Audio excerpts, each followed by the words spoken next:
Welcome to Achi Masala, Nia, Nana, powered by Jannal, Vernica Ayurvedic Hair Oil, co-presented by Sunland, ஒவ்வொரு துளியிலும் energy மற்றும் ஆதித்யாரா group. இன்றைய நியாரானா கல்வி குறித்த ஒரு பெரும் விவாதத்திற்கு உங்களை அன்போடு அழைக்கிறது. கல்வி பற்றி நியாரானா நிறைய பேசியிருக்கிறது. அது ஒரு கேக் அப்படின்னு எடுத்துட்டோம்னா அதில் ஒவ்வொரு ஸ்லைஸாக நம்ம பேசியிருக்கோம். இன்றைக்கி நம்ம பேச போகிறது அதில் ஒரு குறிப்பிட்ட ஸ்லைஸ் அப்படின்னு சொல்லலாம். அதாவது கல்வியில் இருக்கக்கூடிய பிரச்சனைகள், எக்ஸ்டர்னல் பிரச்சனைகள் நம்ம நிறைய பேசியிருக்கோம். கல்விங்கிற இந்த வடிவம் பற்றி இன்னைக்கு இனியானா பேச போகுது. ஏன்னா இந்த வடிவம் குறித்து, இதில் இருக்கக்கூடிய கண்டென்ட் குறித்து, அதனுடைய பல்வேறு கூறுகள் குறித்து நிறைய பகடி செய்தலும் விமர்சனங்களும் இருந்துகிட்டே இருக்குது. இந்த பாடம் வந்து சரியில்லை, இதையே பிள்ளைகள் படிச்சுட்டு இருக்காங்க, இதில் என்ன யூஸ் இருக்குது அப்படிங்கிறதும், அது பற்றி ஒரு பெரும் விமர்சனங்கள் முன்வைக்கப்படுவதும், பகடி முன்வைக்கப்படுவதும், விவாதங்கள் நடப்பதும் நடந்துகிட்டே இருக்குது. அப்படிப்பட்ட ஒரு கட்டத்தில் எக்ஸ்பர்ட்ஸோடையும் பொதுமக்களோடையும் சேர்ந்து இன்றைய இந்த பெரும் விவாதத்தில் கல்விங்கிற இந்த வடிவம் சரியானதா, இதோடைய சாதக பாதகங்கள் என்ன அப்படின்னு இன்றைக்கு நியாரானா அலசவிருக்கிறது. நம்ம கூட நிறைய எக்ஸ்பர்ட்ஸ் ரெண்டு தரப்புலையும் வந்திருக்காங்க. அவங்களோட பொதுமக்களும் சேர்ந்து அமர்ந்திருக்கிறார்கள். அவங்க எல்லாரோடும் சேர்ந்து கல்வி குறித்த இந்த முக்கியமான விவாதத்தை இப்போது தொடங்குகிறோம்.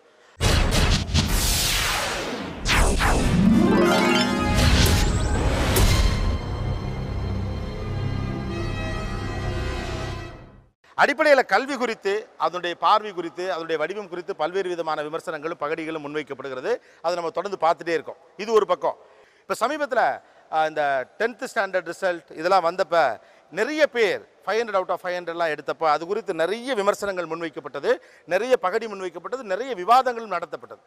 இப்படியான இந்த விவாதத்தை நீங்கள் எப்படி பார்க்குறீங்க? இந்த முறை ரிசல்ட், இந்த நிலை பற்றி, இந்த விமர்சனத்தை பற்றி அல்லது இந்த விவாதம் பற்றி உங்கள் வியூ என்ன? சப்ஜெக்ட் மேத்ஸ், ஃபிசிக்ஸ், கெமிஸ்ட்ரிக்கு எடுத்துடலாம்.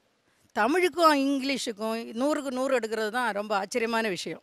அதாவது எழுத்துப்பிழையே இல்லாமல் யாராலும் எழுத முடியாது. ஒரு எழுத்துப்பிழை கூட இல்லாமல் எழுத முடியாது. அப்படி இருக்கும்போது தமிழுக்கு எப்படி 100 எடுக்கிறது, ஆங்கிலத்துக்கு எப்படி 100 எடுக்கிறது? அப்போது 500 out of 500ன்னு சொல்லும்போது தமிழுக்கும் ஆங்கிலத்துக்கும் 100 வருது. கட்டாயமாக அது ஒரு சிந்திக்க வேண்டிய விஷயந்தான். நான் ஒரு தமிழ் பேராசிரியர் இருக்கிற காரணத்தினால என்னால் சொல்ல முடியும், 100க்கு 100 தமிழுக்கு எடுக்கவே முடியாது. சார், இந்த வருஷம் சயின்ஸில் சென்டம் பார்த்தீங்கன்னா 1,50,000 பீப்புள் அடிச்சிருக்காங்க. இதுவே நீங்கள் 5 years பிஃபோர் பார்த்தீங்கன்னா சயின்ஸில் வெறும் சென்டம் எடுத்தவங்களோட ஸ்டடீஸ் பார்த்தீங்கன்னா ஒன்லி 500 பீப்புள்ஸ் தான். எப்படி இவ்வளோ வேரியேஷன் எனக்கு வந்துன்னு தெரியல. 1,50,000 பீப்புள் எப்படி சென்டம் அடிச்சாங்கன்னு தெரியல. இல்லை, அவங்க சொன்ன மாதிரி 100க்கு 100 எடுக்க முடியாது அப்படின்றது கிடையவே கிடையாது. ஏன்னா பசங்களை வந்து அந்த அளவுக்கு ட்ரெயின் பண்ணிடுறாங்க. ரொம்ப லிமிட்டட் சிலபஸ். அதனால் ஆக்சுவலாக எலைட் ஸ்டூடெண்ட்ஸ்க்கு வந்து இந்த சமச்சீர்ன்றது வந்து அவங்களுக்கு ஜஸ்ட் லைக் தட். அது ஒரு ரொம்ப டீச்சர், நான் ஒரு டீச்சர். இந்த 10ஆம் வகுப்பிலே அதிகமான எண்ணிக்கையில் மாணவர்கள் 500க்கு 500 எடுத்திருப்பது அப்படிங்கிற விஷயம் பற்றி நிறைய பேர் பாஸ் ஆகியிருக்காங்க. இதை நீங்கள் எப்படி பார்க்குறீங்க? சமச்சீர் கல்வி முறை வந்த உடனே வந்து நிறைய மார்க் வர்றது அப்படிங்கிறது கற்பித்தலில் ஏதாவது புரட்சி நடந்துருச்சா, இல்லை வந்து கற்றுக்கொள்ளுதலில் ஏதாவது புரட்சி நடந்துருச்சா? எதுவுமே இல்லை. ஒரு சிஸ்டம் மட்டும் மாறுது, உடனே எல்லாரும் 100க்கு 100 எடுத்துடுறாங்க அப்படின்னு சொன்னால் வந்து அப்போது அது ஏதோ ஒரு மேனிப்புலேஷன் தான். மார்க் போடுறதா எடுத்துக்கிட்டா நமக்கெல்லாம் ஏன் போடலை? நம்மளாம் எடுத்துருக்கலாம் இல்லைங்களா? அது வந்து மார்க் போடுறாங்கன்றதை விட மாணவன் கற்றல் திறன்களை படிநிலை ஆக்கிட்டாங்க. இப்போ எஸ்எஸ்ஏ வந்துட்டு இந்திய அளவில் தேசிய கல்விக் கொள்கை மூலமாக நிறைய மாற்றங்களை கொண்டு வந்துட்டு அதன் பிறகு தான் இதை வந்து அவன் வந்து புரிஞ்சுக்க ஆரம்பிச்சுட்டான். கஷ்டப்பட்டு நம்மளாம் படித்தோம். நம்ம வாத்தியாரை பார்த்தாலே எரிச்சலா, ஐயோ போனமே பள்ளிக்கூடன்றது போக நீங்கள் ஏன் டீச்சர் ஒரு மாதம் லீவ் விடுறீங்க அப்படின்ற கட்டத்துக்கு வந்துட்டோம். ஃப்ரெண்ட்லி மூவ்மெண்ட் தான், ஈகோ ஃப்ரெண்ட்லி மாதிரி டீச்சர் ஃப்ரெண்ட்லி ஆகிட்டோம் நம்ம எல்லாருமே. இந்த கடந்த 10 ஆண்டுகளாக இந்த மார்க் வந்து அதிகமாகிற விஷயங்கள் தொடர்ச்சியாக நம்ம பார்த்துட்டு இருக்கோம். தமிழ்நாட்டினுடைய தேர்ச்சி விகிதத்துக்கும், பள்ளி கல்வியில் 10வது 12வது தேர்ச்சி விகிதத்துக்கும் மற்ற மாநிலங்களுடைய தேர்ச்சி விகிதத்துக்கும் கம்பேர் பண்ணிங்கன்னா நம்ம அதிகமாக இருக்கும்.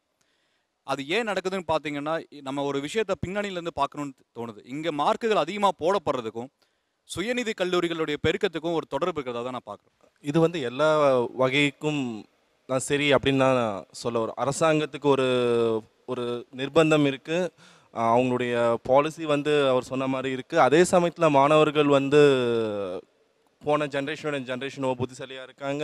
ஆனால் புத்திசாலியாக இருக்காங்க இந்த சென்ஸ் எக்ஸாம் எப்படி ஃபேஸ் பண்ணுன்ற டெக்னிக் வந்து இப்போ வந்து ரூரல் கூட போய் சேர்ந்துருக்கு இந்த exams. So if this questions comes you have to answer this way அப்படின்றது வந்து ஒரு ஸ்டாண்டர்டைஸ் ஆகிறதுனால தான் இந்த விஷயம் நடக்குது. அண்ட் வந்து ஸ்கூல்ஸ் கூட நிறைய காம்படிஷன் வந்திருக்கு. Like everybody it's became A business. அது உண்மைதான்.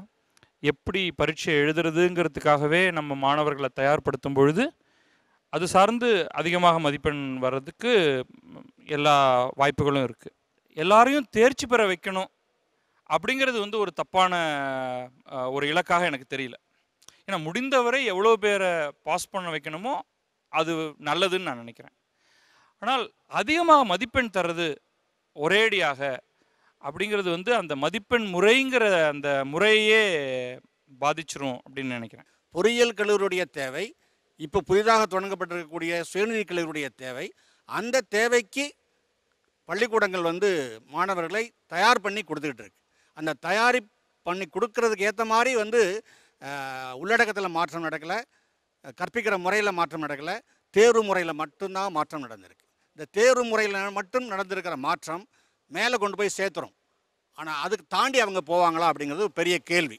ஆனால் ஏன் 100க்கு 100 போட்டால் தான் உயர்கல்வி நிறுவனங்களை சேர்ப்பாங்களா? 60 கொடுத்தாலே அங்கே சேர்த்துக்கிறாங்க. அதனால் அதிகமாக மார்க் போடுறதுக்கும் அதுக்கும் சம்மந்தம் இருக்காதுன்னு கூட நம்ம எடுத்துக்கலாம்.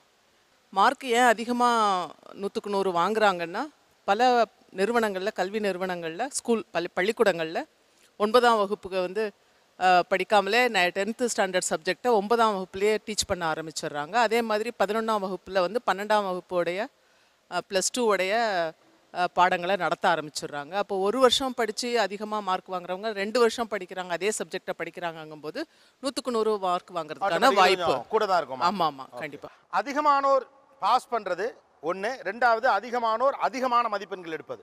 ஆக்சுவலாக இப்போ ரீசெண்டாக இந்த 10th ரிசல்ட்ஸ் வந்தப்போ அதிகமான பேர் ஏன் 100 வாங்கினாங்கன்ற பேச்சை விட எப்படி ஃபஸ்ட்டு மார்க் வந்து இத்தனை பேர் வாங்கலாம் அப்படிங்கிற கேள்வி தான் எல்லார் மத்தியிலும் அதிகமாக வந்துச்சு. ஏன்னா போன வாட்டியும் 100 வாங்கினாங்க, அதுக்கு முன்னாடி 100 வாங்கினாங்க, இந்த சலசலப்பு இல்லை. இந்த வாட்டி ஏன் வந்திருக்கு அப்படின்னா, நம்மக்கிட்ட இருக்கிறது ஒரு எக்ஸாமினேஷன் சிஸ்டம். எத்தனை பேர் வேணாலும் எந்த மார்க் வேணாலும் எடுக்கலாம். 50 மார்க் வந்து 1,00,000 பேர் எடுக்கலாம், 80 மார்க் 1,00,000 பேர் எடுக்கலாம். ஆனால் ஃபஸ்ட்டு மார்க்னு வரும்போது அது ஒருத்தர் தான் எடுக்கணுன்ற எண்ணம் நம்மள்ட்ட இருக்குது. ஓகே, அது ஒரு ரேஸ் சிஸ்டமாக பார்க்குறாங்க. எக்ஸாமினேஷன் சிஸ்டத்தை ரேஸ் சிஸ்டமாக கன்சிடர் பண்ணி பார்த்துட்டு ஃபஸ்ட்டு மார்க்குனா அது ஒருத்தங்க தான் எடுக்கணும், எப்படி 40 பேர் எடுக்கலாம் அப்படின்ற கேள்வி தான் இங்கே இருக்குது.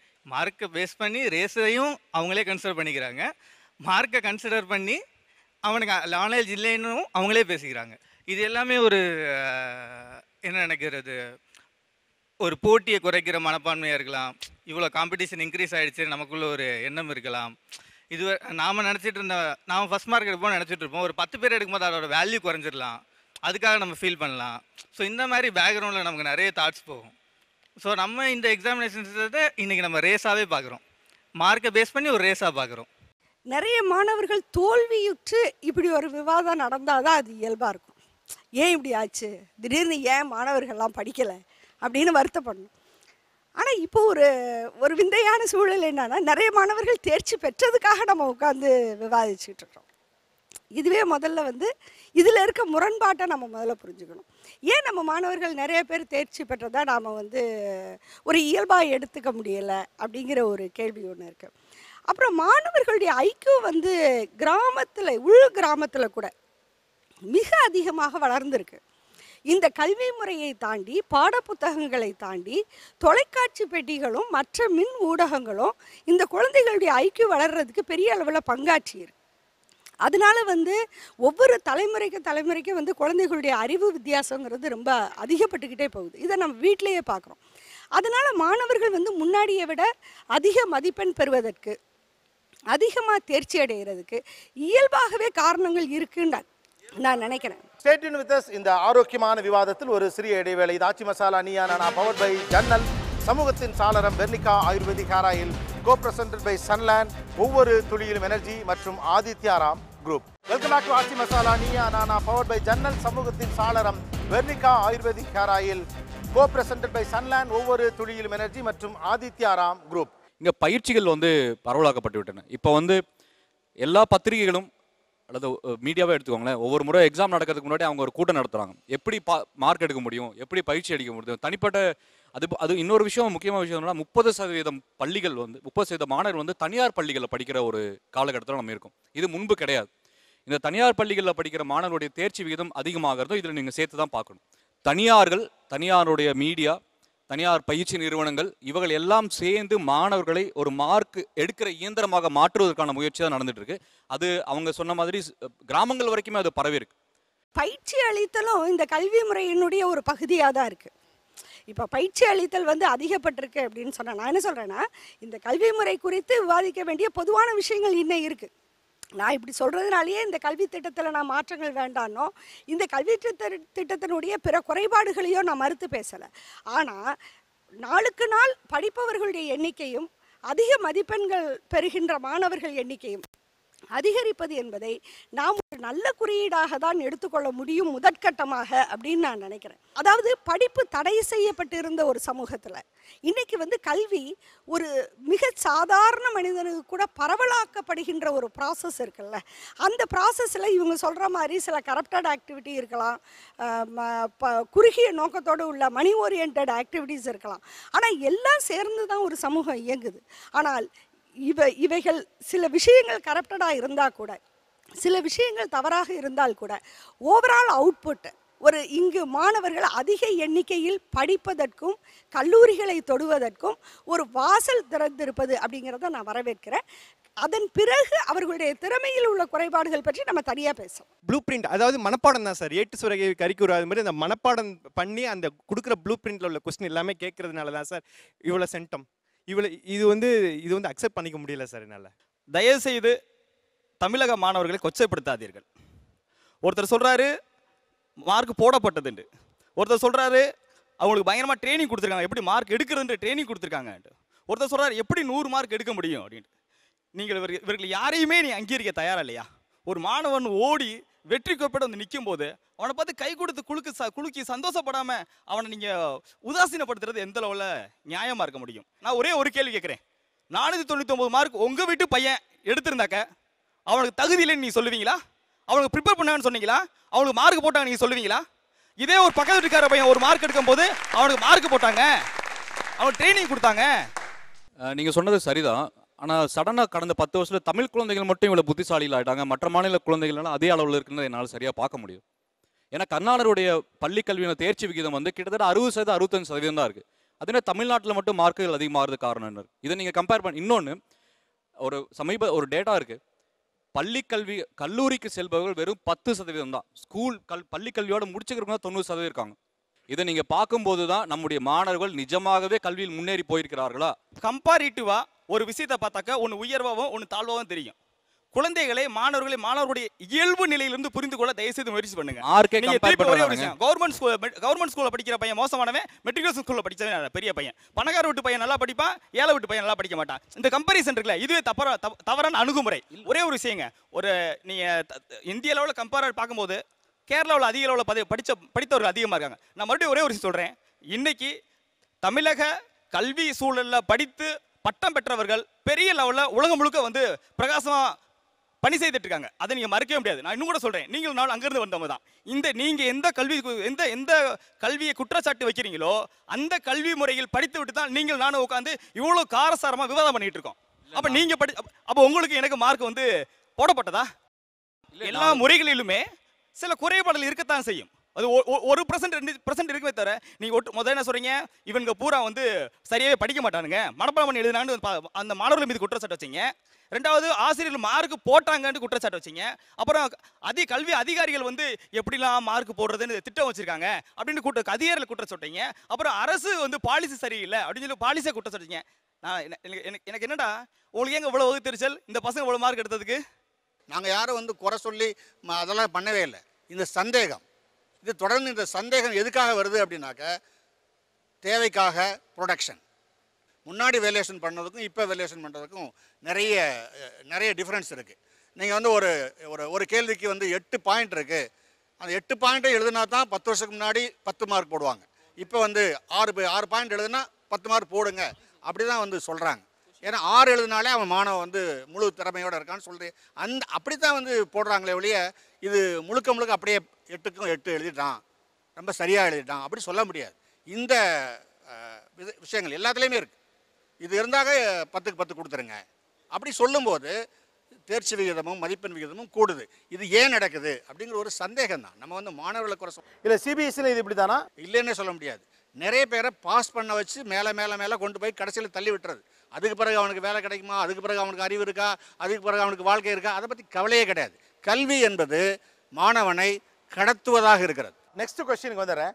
ஆக்சுவலாக படிப்பு அப்படிங்கிற விஷயத்தில் ஒரு எக்ஸாமினேஷன், மார்க்கு, கிரேடு அப்படின்னு ஒன்று இருக்கணும், அதாவது போட்டின்னு ஒன்று இருக்கணும் அப்படின்னு ஒரு தரப்பு உண்டு. அதெல்லாம் இருக்கக்கூடாது. போட்டிகள் இல்லாத படிப்பு தான் பெஸ்ட் அப்படிங்கிற மாதிரி ஒரு வியூ உண்டு. ஒவ்வொருத்தருக்கும் ஒரு பாயிண்ட் ஆஃப் வியூ இருக்கலாம். யார் இதை எதிர்க்கிறீங்க, யார் ஆதரிக்கிறீங்க? போட்டிகள் இருக்கணும் அப்படின்னு தான் நான் நினைக்கிறேன். இந்த போட்டி எதுக்காகன்னா தன்னைத்தானே எவாலுவேட் பண்ணிக்கிறதுக்கு. நீங்கள் நான் தனியாக புத்தகங்களை எடுத்து அல்லது பிறர்கிட்ட போய் நான் நிறையா கற்றுக்கொள்ள முடியும், இல்லைன்னு நான் சொல்லலை. ஆனால் நான் கற்றுக்கொண்டிருக்கிறேனா அப்படிங்கிறத உரைகளில் உரசி பார்க்கறதுக்கு நமக்கு ஒரு தேர்வுங்கிறது தேவைப்படுது. அந்த தேர்வில் நம்ம தோல்வி அடைகிறோம்னே வச்சுப்போம். அப்போ நமக்கு தெரியுது, நமக்கு இந்த எதிர்பார்க்கக்கூடிய இந்த தரம் நம்மகிட்ட இல்லை. அப்போ போய் திரும்ப கற்றுக்கொள்ளலாம் அப்படிங்கிறத அது காண்பிக்குது. அது ஒன்று. இன்னொன்று, குறைந்த தரத்தை தாண்டி வரக்கூடிய யார் வேண்டுமானாலும் அந்த வேலை செய்யலாம் அப்படின்னு பல வேலைகள் இருக்குது.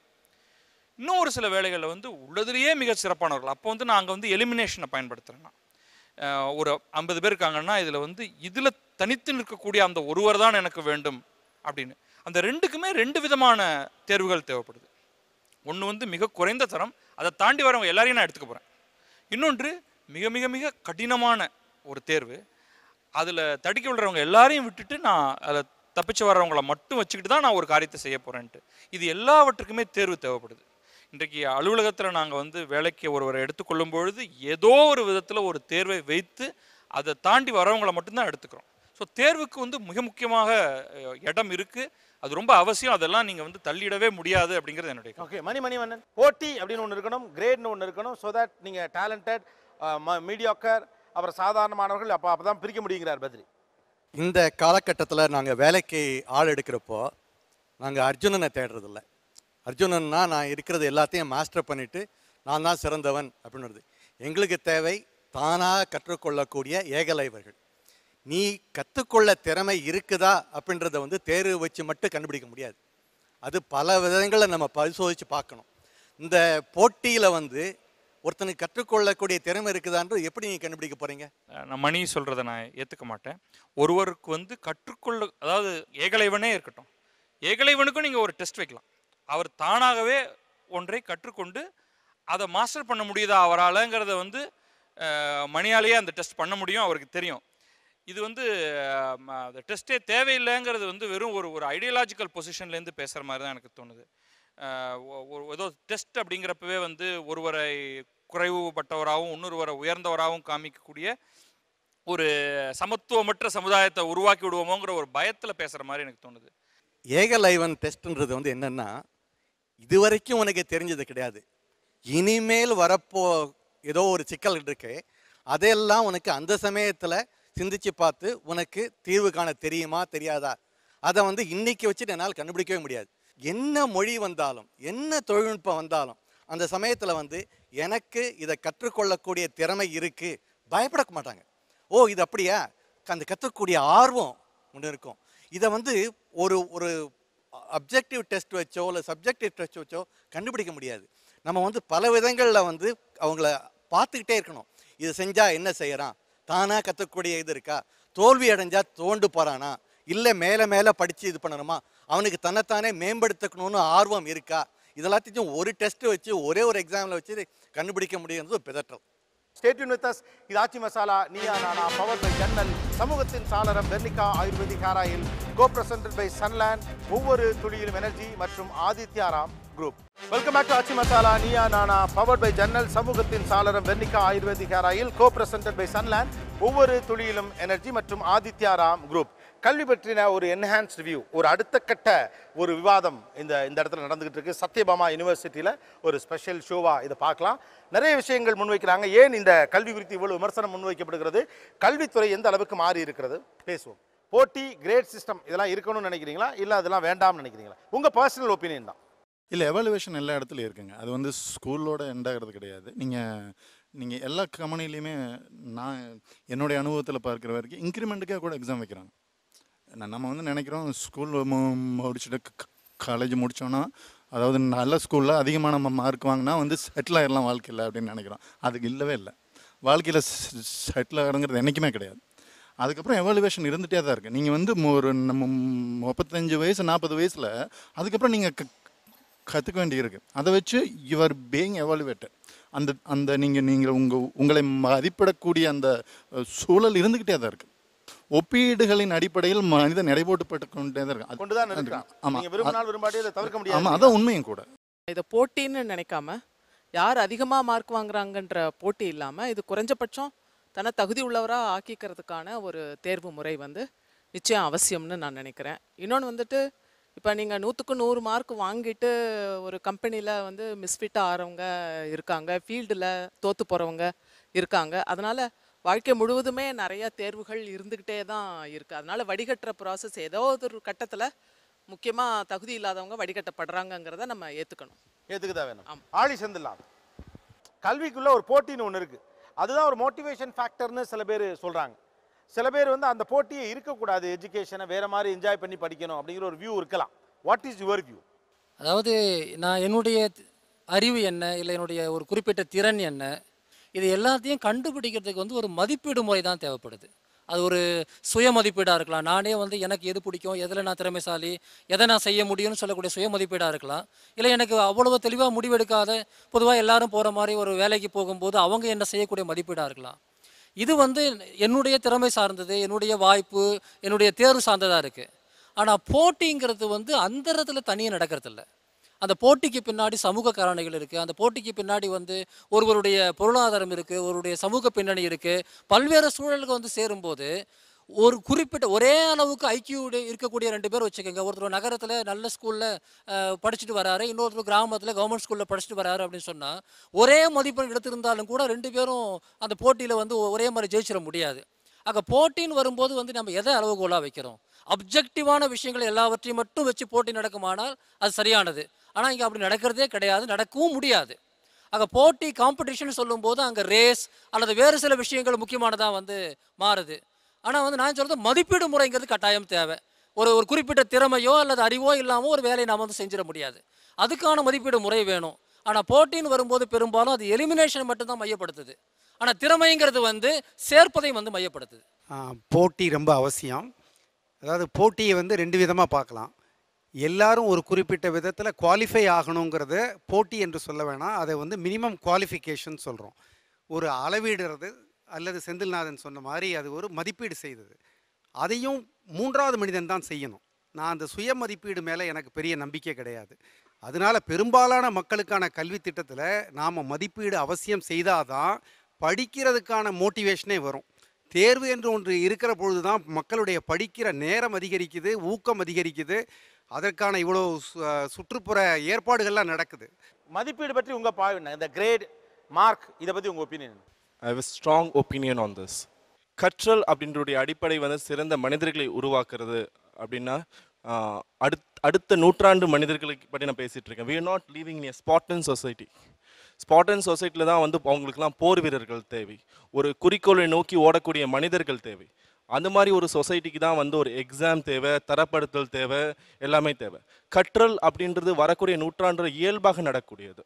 அவர் cognitives evolved, now we learn through curiosity. So வந்து ஒரு கற்றல் வந்து எளிமையாக யதார்த்தமாக நடக்கக்கூடிய ஒரு சமூகத்திற்கு வந்து எக்ஸாம்ஸ் வந்து தேவையே இல்லை. What I will like to have is a reporting system. ஒரு டீச்சர் வந்து let it give a reporting on a person. இவனுக்கு வந்து is good at these things, his interest is இது எல்லாமே அவனுடைய interest, is strong in these subjects அப்படின்ற ஒரு reporting ஒரு கைண்ட் ஆஃப் திங் தான் வந்து நான் வந்து எதிர்பார்ப்பேன். Maybe I am talking which is not at all possible, but I am of this view. பரணியுடைய பாயிண்ட் ஆஃப் வியூ எப்படி பார்க்குறீங்க? அவர் வந்து ஒரு எவாலுவேஷன் சிஸ்டத்துக்கு பதில் இன்னொன்றுக்கு போகிறார், ஒரு தேர்வுக்கு பதில் இன்னொரு தேர்வுக்கு போகிறார். வேலைக்கு போகிறதுங்கிறத விட்டுட்டு பார்த்தீங்கன்னா ஒரு சில சப்ஜெக்ட்ஸை தவிர்த்து, ஏன்னா அங்கே உண்மையிலேயே போட்டி இருக்குது, சப்ளை வந்து குறைவாக இருக்குது, டிமாண்ட் அதிகமாக இருக்குது. அங்கே வந்து கிட்டத்தட்ட இந்த போர் முறை தான் வேறு வழி இல்லாமல் வந்துடுது. அதை தவிர்த்து விட்டு இன்றைக்கி நீங்கள் வந்து வரலாறு படிக்கணும்னா, இல்லை இன்றைக்கி நீங்கள் வந்து வேறு ஏதாவது ஒரு பாடம் படிக்கணும்னா, தமிழ் படிக்கணும்னா ஒரு பெரிய போராட்டம் கிடையாது. நீங்கள் இனிமையாக போய் நீங்கள் இவர் சொல்கிற அந்த இனிமை கற்றல் அந்த எல்லாத்தையும் நீங்கள் அங்கே பண்ணலாம். எங்கே வந்து உங்களுக்கு கூட்டமாக எல்லாரும் போய் சேரணும்னு பார்க்குறாங்க, ஆனால் அவ்வளவு இடங்கள் இல்லையோ அங்கே கிட்டத்தட்ட போர் தான் நடக்குது. நீங்கள் வந்து அதை எந்த மாதிரி வேணாலும் சொல்லி பார்க்கலாம், பட் உண்மையில் வந்து இவ்வளவு கோச்சிங் கிளாஸுக்கும் அதுக்கு என்னென்னலாம் பண்ண முடியும், அந்த 0.05 எக்ஸ்ட்ராவாக வருமா பார்க்கலாம் அப்படிங்கிறப்ப அங்கே அடிப்படையில் அங்கே ஒரு போர் தான் இருக்குது. அது அன்ஃபார்ச்சுனேட். அதாவது அது ரியாலிட்டி தான். அந்த ரியாலிட்டி மேலே தான் நம்ம சில விமர்சனங்களை வந்து வைக்க வேண்டியதாக இருக்குது. அதாவது போட்டியிடுகிற தன்மை, காம்படிட்டிவ்னஸ் அல்லது ஆரோக்கியமான போட்டி, அது போன்ற விஷயங்களை வந்து நான் கேள்விக்குள்ளாங்க. நான் சொல்கிறது போட்டி என்ற பேரால் இங்கே நடத்தப்படக்கூடிய ஒரு சிஸ்டம் இருக்குது பார்த்தீங்களா? ஐஏஎஸ் கோச்சிங் அல்லது வந்து ஐஐடிக்கான கோச்சிங் அல்லது வந்து வேறு ஏதோ வச்சுக்கலாம். இதுக்கு முன்னாடி தமிழ்நாட்டில் வந்து என்ட்ரன்ஸ் எக்ஸாமுக்கு இருந்தது. அது அத்தனையுமே ஒரு இண்டஸ்ட்ரியாக மாறி அதில் மறுபடியும் மாணவர்களை போட்டு வந்து திணிச்சு செயற்கையாக உருவாக்கி போகக்கூடியது இந்த படிப்புக்கு. அப்புறம் வேலைக்குன்னு வரும்போது நிச்சயமாக அங்கே வந்து இன்னொன்று இருக்குது. நான் என்ன சொல்லணும்னா, இது எல்லாமே எங்கே வருதுன்னா, ஒரு குறிப்பிட்ட தலைமுறையில் குறிப்பிட்ட 1-2 வேலைகள் மட்டும்தான் இருக்குது. அதாவது பிரதானமானது அங்கே தான் அதிக சம்பளம் கிடைக்கும். ஒரு காலத்தில் அது கலெக்டராக போகிறதா இருக்கலாம், இன்னொரு காலத்தில் அது என்ஜினியராக இருக்கலாம், இன்னொரு காலத்தில் மெடிக்கலாக இருக்கலாம். இப்படி ஒரு சில துறைகளில் மட்டும்தான் அதிகமான சம்பளம் கிடைக்கும். எனவே எல்லாரும் அங்கே நோக்கி போகிறாங்கன்னு சொல்லும்போது யதார்த்தத்தில் போட்டி நடக்குது. அதை நான் மறுக்கலை. அது வந்து நான் என்ன சொல்லணும், அதை விமர்சனம் தான் செய்கிறேன். அப்படி அந்த போக்கு தான் கல்வியின் நோக்கமாக இருந்தால், அந்த போக்கு தான் சமூகத்தின் நோக்கம், நம்முடைய வளர்ச்சியின் நோக்கமாக இருந்தால் அது மோசமானதுன்றதை தான் நான் சொல்ல வரேன். போட்டி அப்படிங்கிறதுலையும் நமக்கு வந்து பல நேரங்களில் ஒரு என்டர்டெயின்மெண்ட்லேருந்து ஆரம்பித்து பல இடங்கள் நம்ம போட்டி பார்க்குறோம், ரேஸ் பார்க்குறோம். அது ஏன்னா நமக்கு உள்ளூர வந்து எல்லாரையும் விட சிறந்தவள் யார் அப்படிங்கிறத பார்க்கறதுக்கான ஒரு ஆர்வம் இருந்துக்கிட்டே இருக்குது. அந்த போட்டியில் எல்லாரும் இருந்தே ஆகணுங்கிற அவசியம் இல்லை. நீங்கள் அதுலேருந்து பிரிஞ்சும் கூட நீங்கள் வந்துக்கலாம். உங்களால் வந்து போட்டி போடுறதுக்கு விருப்பம் இல்லைன்னு வச்சுக்கோங்க, அல்லது அந்த போட்டியில் சேர்ந்து தோற்று போயிட்டோம்னா அது நம்மளை ரொம்ப காயப்படுத்திடணும்னு நினச்சா நீங்கள் நகர்ந்துக்கலாம். ஆனால் போட்டி அப்படிங்கிறது வந்து இப்போ நான் அந்த போட்டியில் சேர்ந்துக்கிறேனோ இல்லையோ, நான் வெளியிலிருந்து ஒரு போட்டி நடக்கிறத பார்த்து ரசிக்கிறதுக்கான இவங்க 2 பேருக்கு அது வந்து மலிவான மல்யுத்தமாக இருக்கலாம், அல்லது வேறு எதுவாக வேணாலும் இருக்கலாம். நீங்கள் வந்து அது வந்து யார் சிறந்தவர் அப்படிங்கிறத எவாலுவேட் பண்ணுறது, நம்ம அந்த போட்டியில் இல்லாட்டாலுமே பிறர் ஈடுபடும் பொழுதும் நமக்கு வந்து அதில் ஒரு விருப்பம் இருந்துக்கிட்டு தான் இருக்குது. அது இருக்கவே கூடாதுன்னு நம்ம ஏன் சொல்லணும் அப்படின்னு எனக்கு தெரியல. போட்டி இருக்கிறதுல வந்து எனக்கு ஒன்றும் பெரிய பிரச்சனை இருக்கிற மாதிரியே தெரியல. மதிப்பீடு சரியானது. போட்டிங்கிற சில அடிப்படையான விஷயங்கள் எப்பவுமே இருக்கும், அதில் தப்பே கிடையாது. அதாவது அதை தான் நம்ம ஆரோக்கியமான போட்டின்னு நம்ம சொல்கிறோம். பேச்சு போட்டு பாட்டி போட்டு போன்ற விஷயங்களை வந்து நம்ம குறை சொல்கிறதில்ல. விளையாட்டு போட்டின்னு சொன்னால் 100 பேர் ஒன்றா ஒருத்தர் தான் முதல்ல வந்து வர முடியும். இந்த மாதிரியான விஷயங்கள் வந்து வேறு, அது ஆர்வத்தின் அடிப்படையில் வந்து தேர்ந்தெடுக்கக்கூடிய விஷயம். ஆனால் இங்கே போட்டிங்கிறது ஒரு மனிதனுடைய வாழ்க்கையை மிக மோசமாக பாதிக்குது, மிகப்பெரிய ப்ரெஷரை கொடுக்குது, அவனுக்கு ஒரு டிப்ரெஷனை கொண்டு வருது. அவன் சமூக சூழல், அவன் பொருளாதார பின்னணி, அவன் கிராமமா நகரமா போன்ற பல்வேறு விஷயங்களை கொண்டு வருது. அதில் பெரிய பாலிடிக்ஸ் வருது.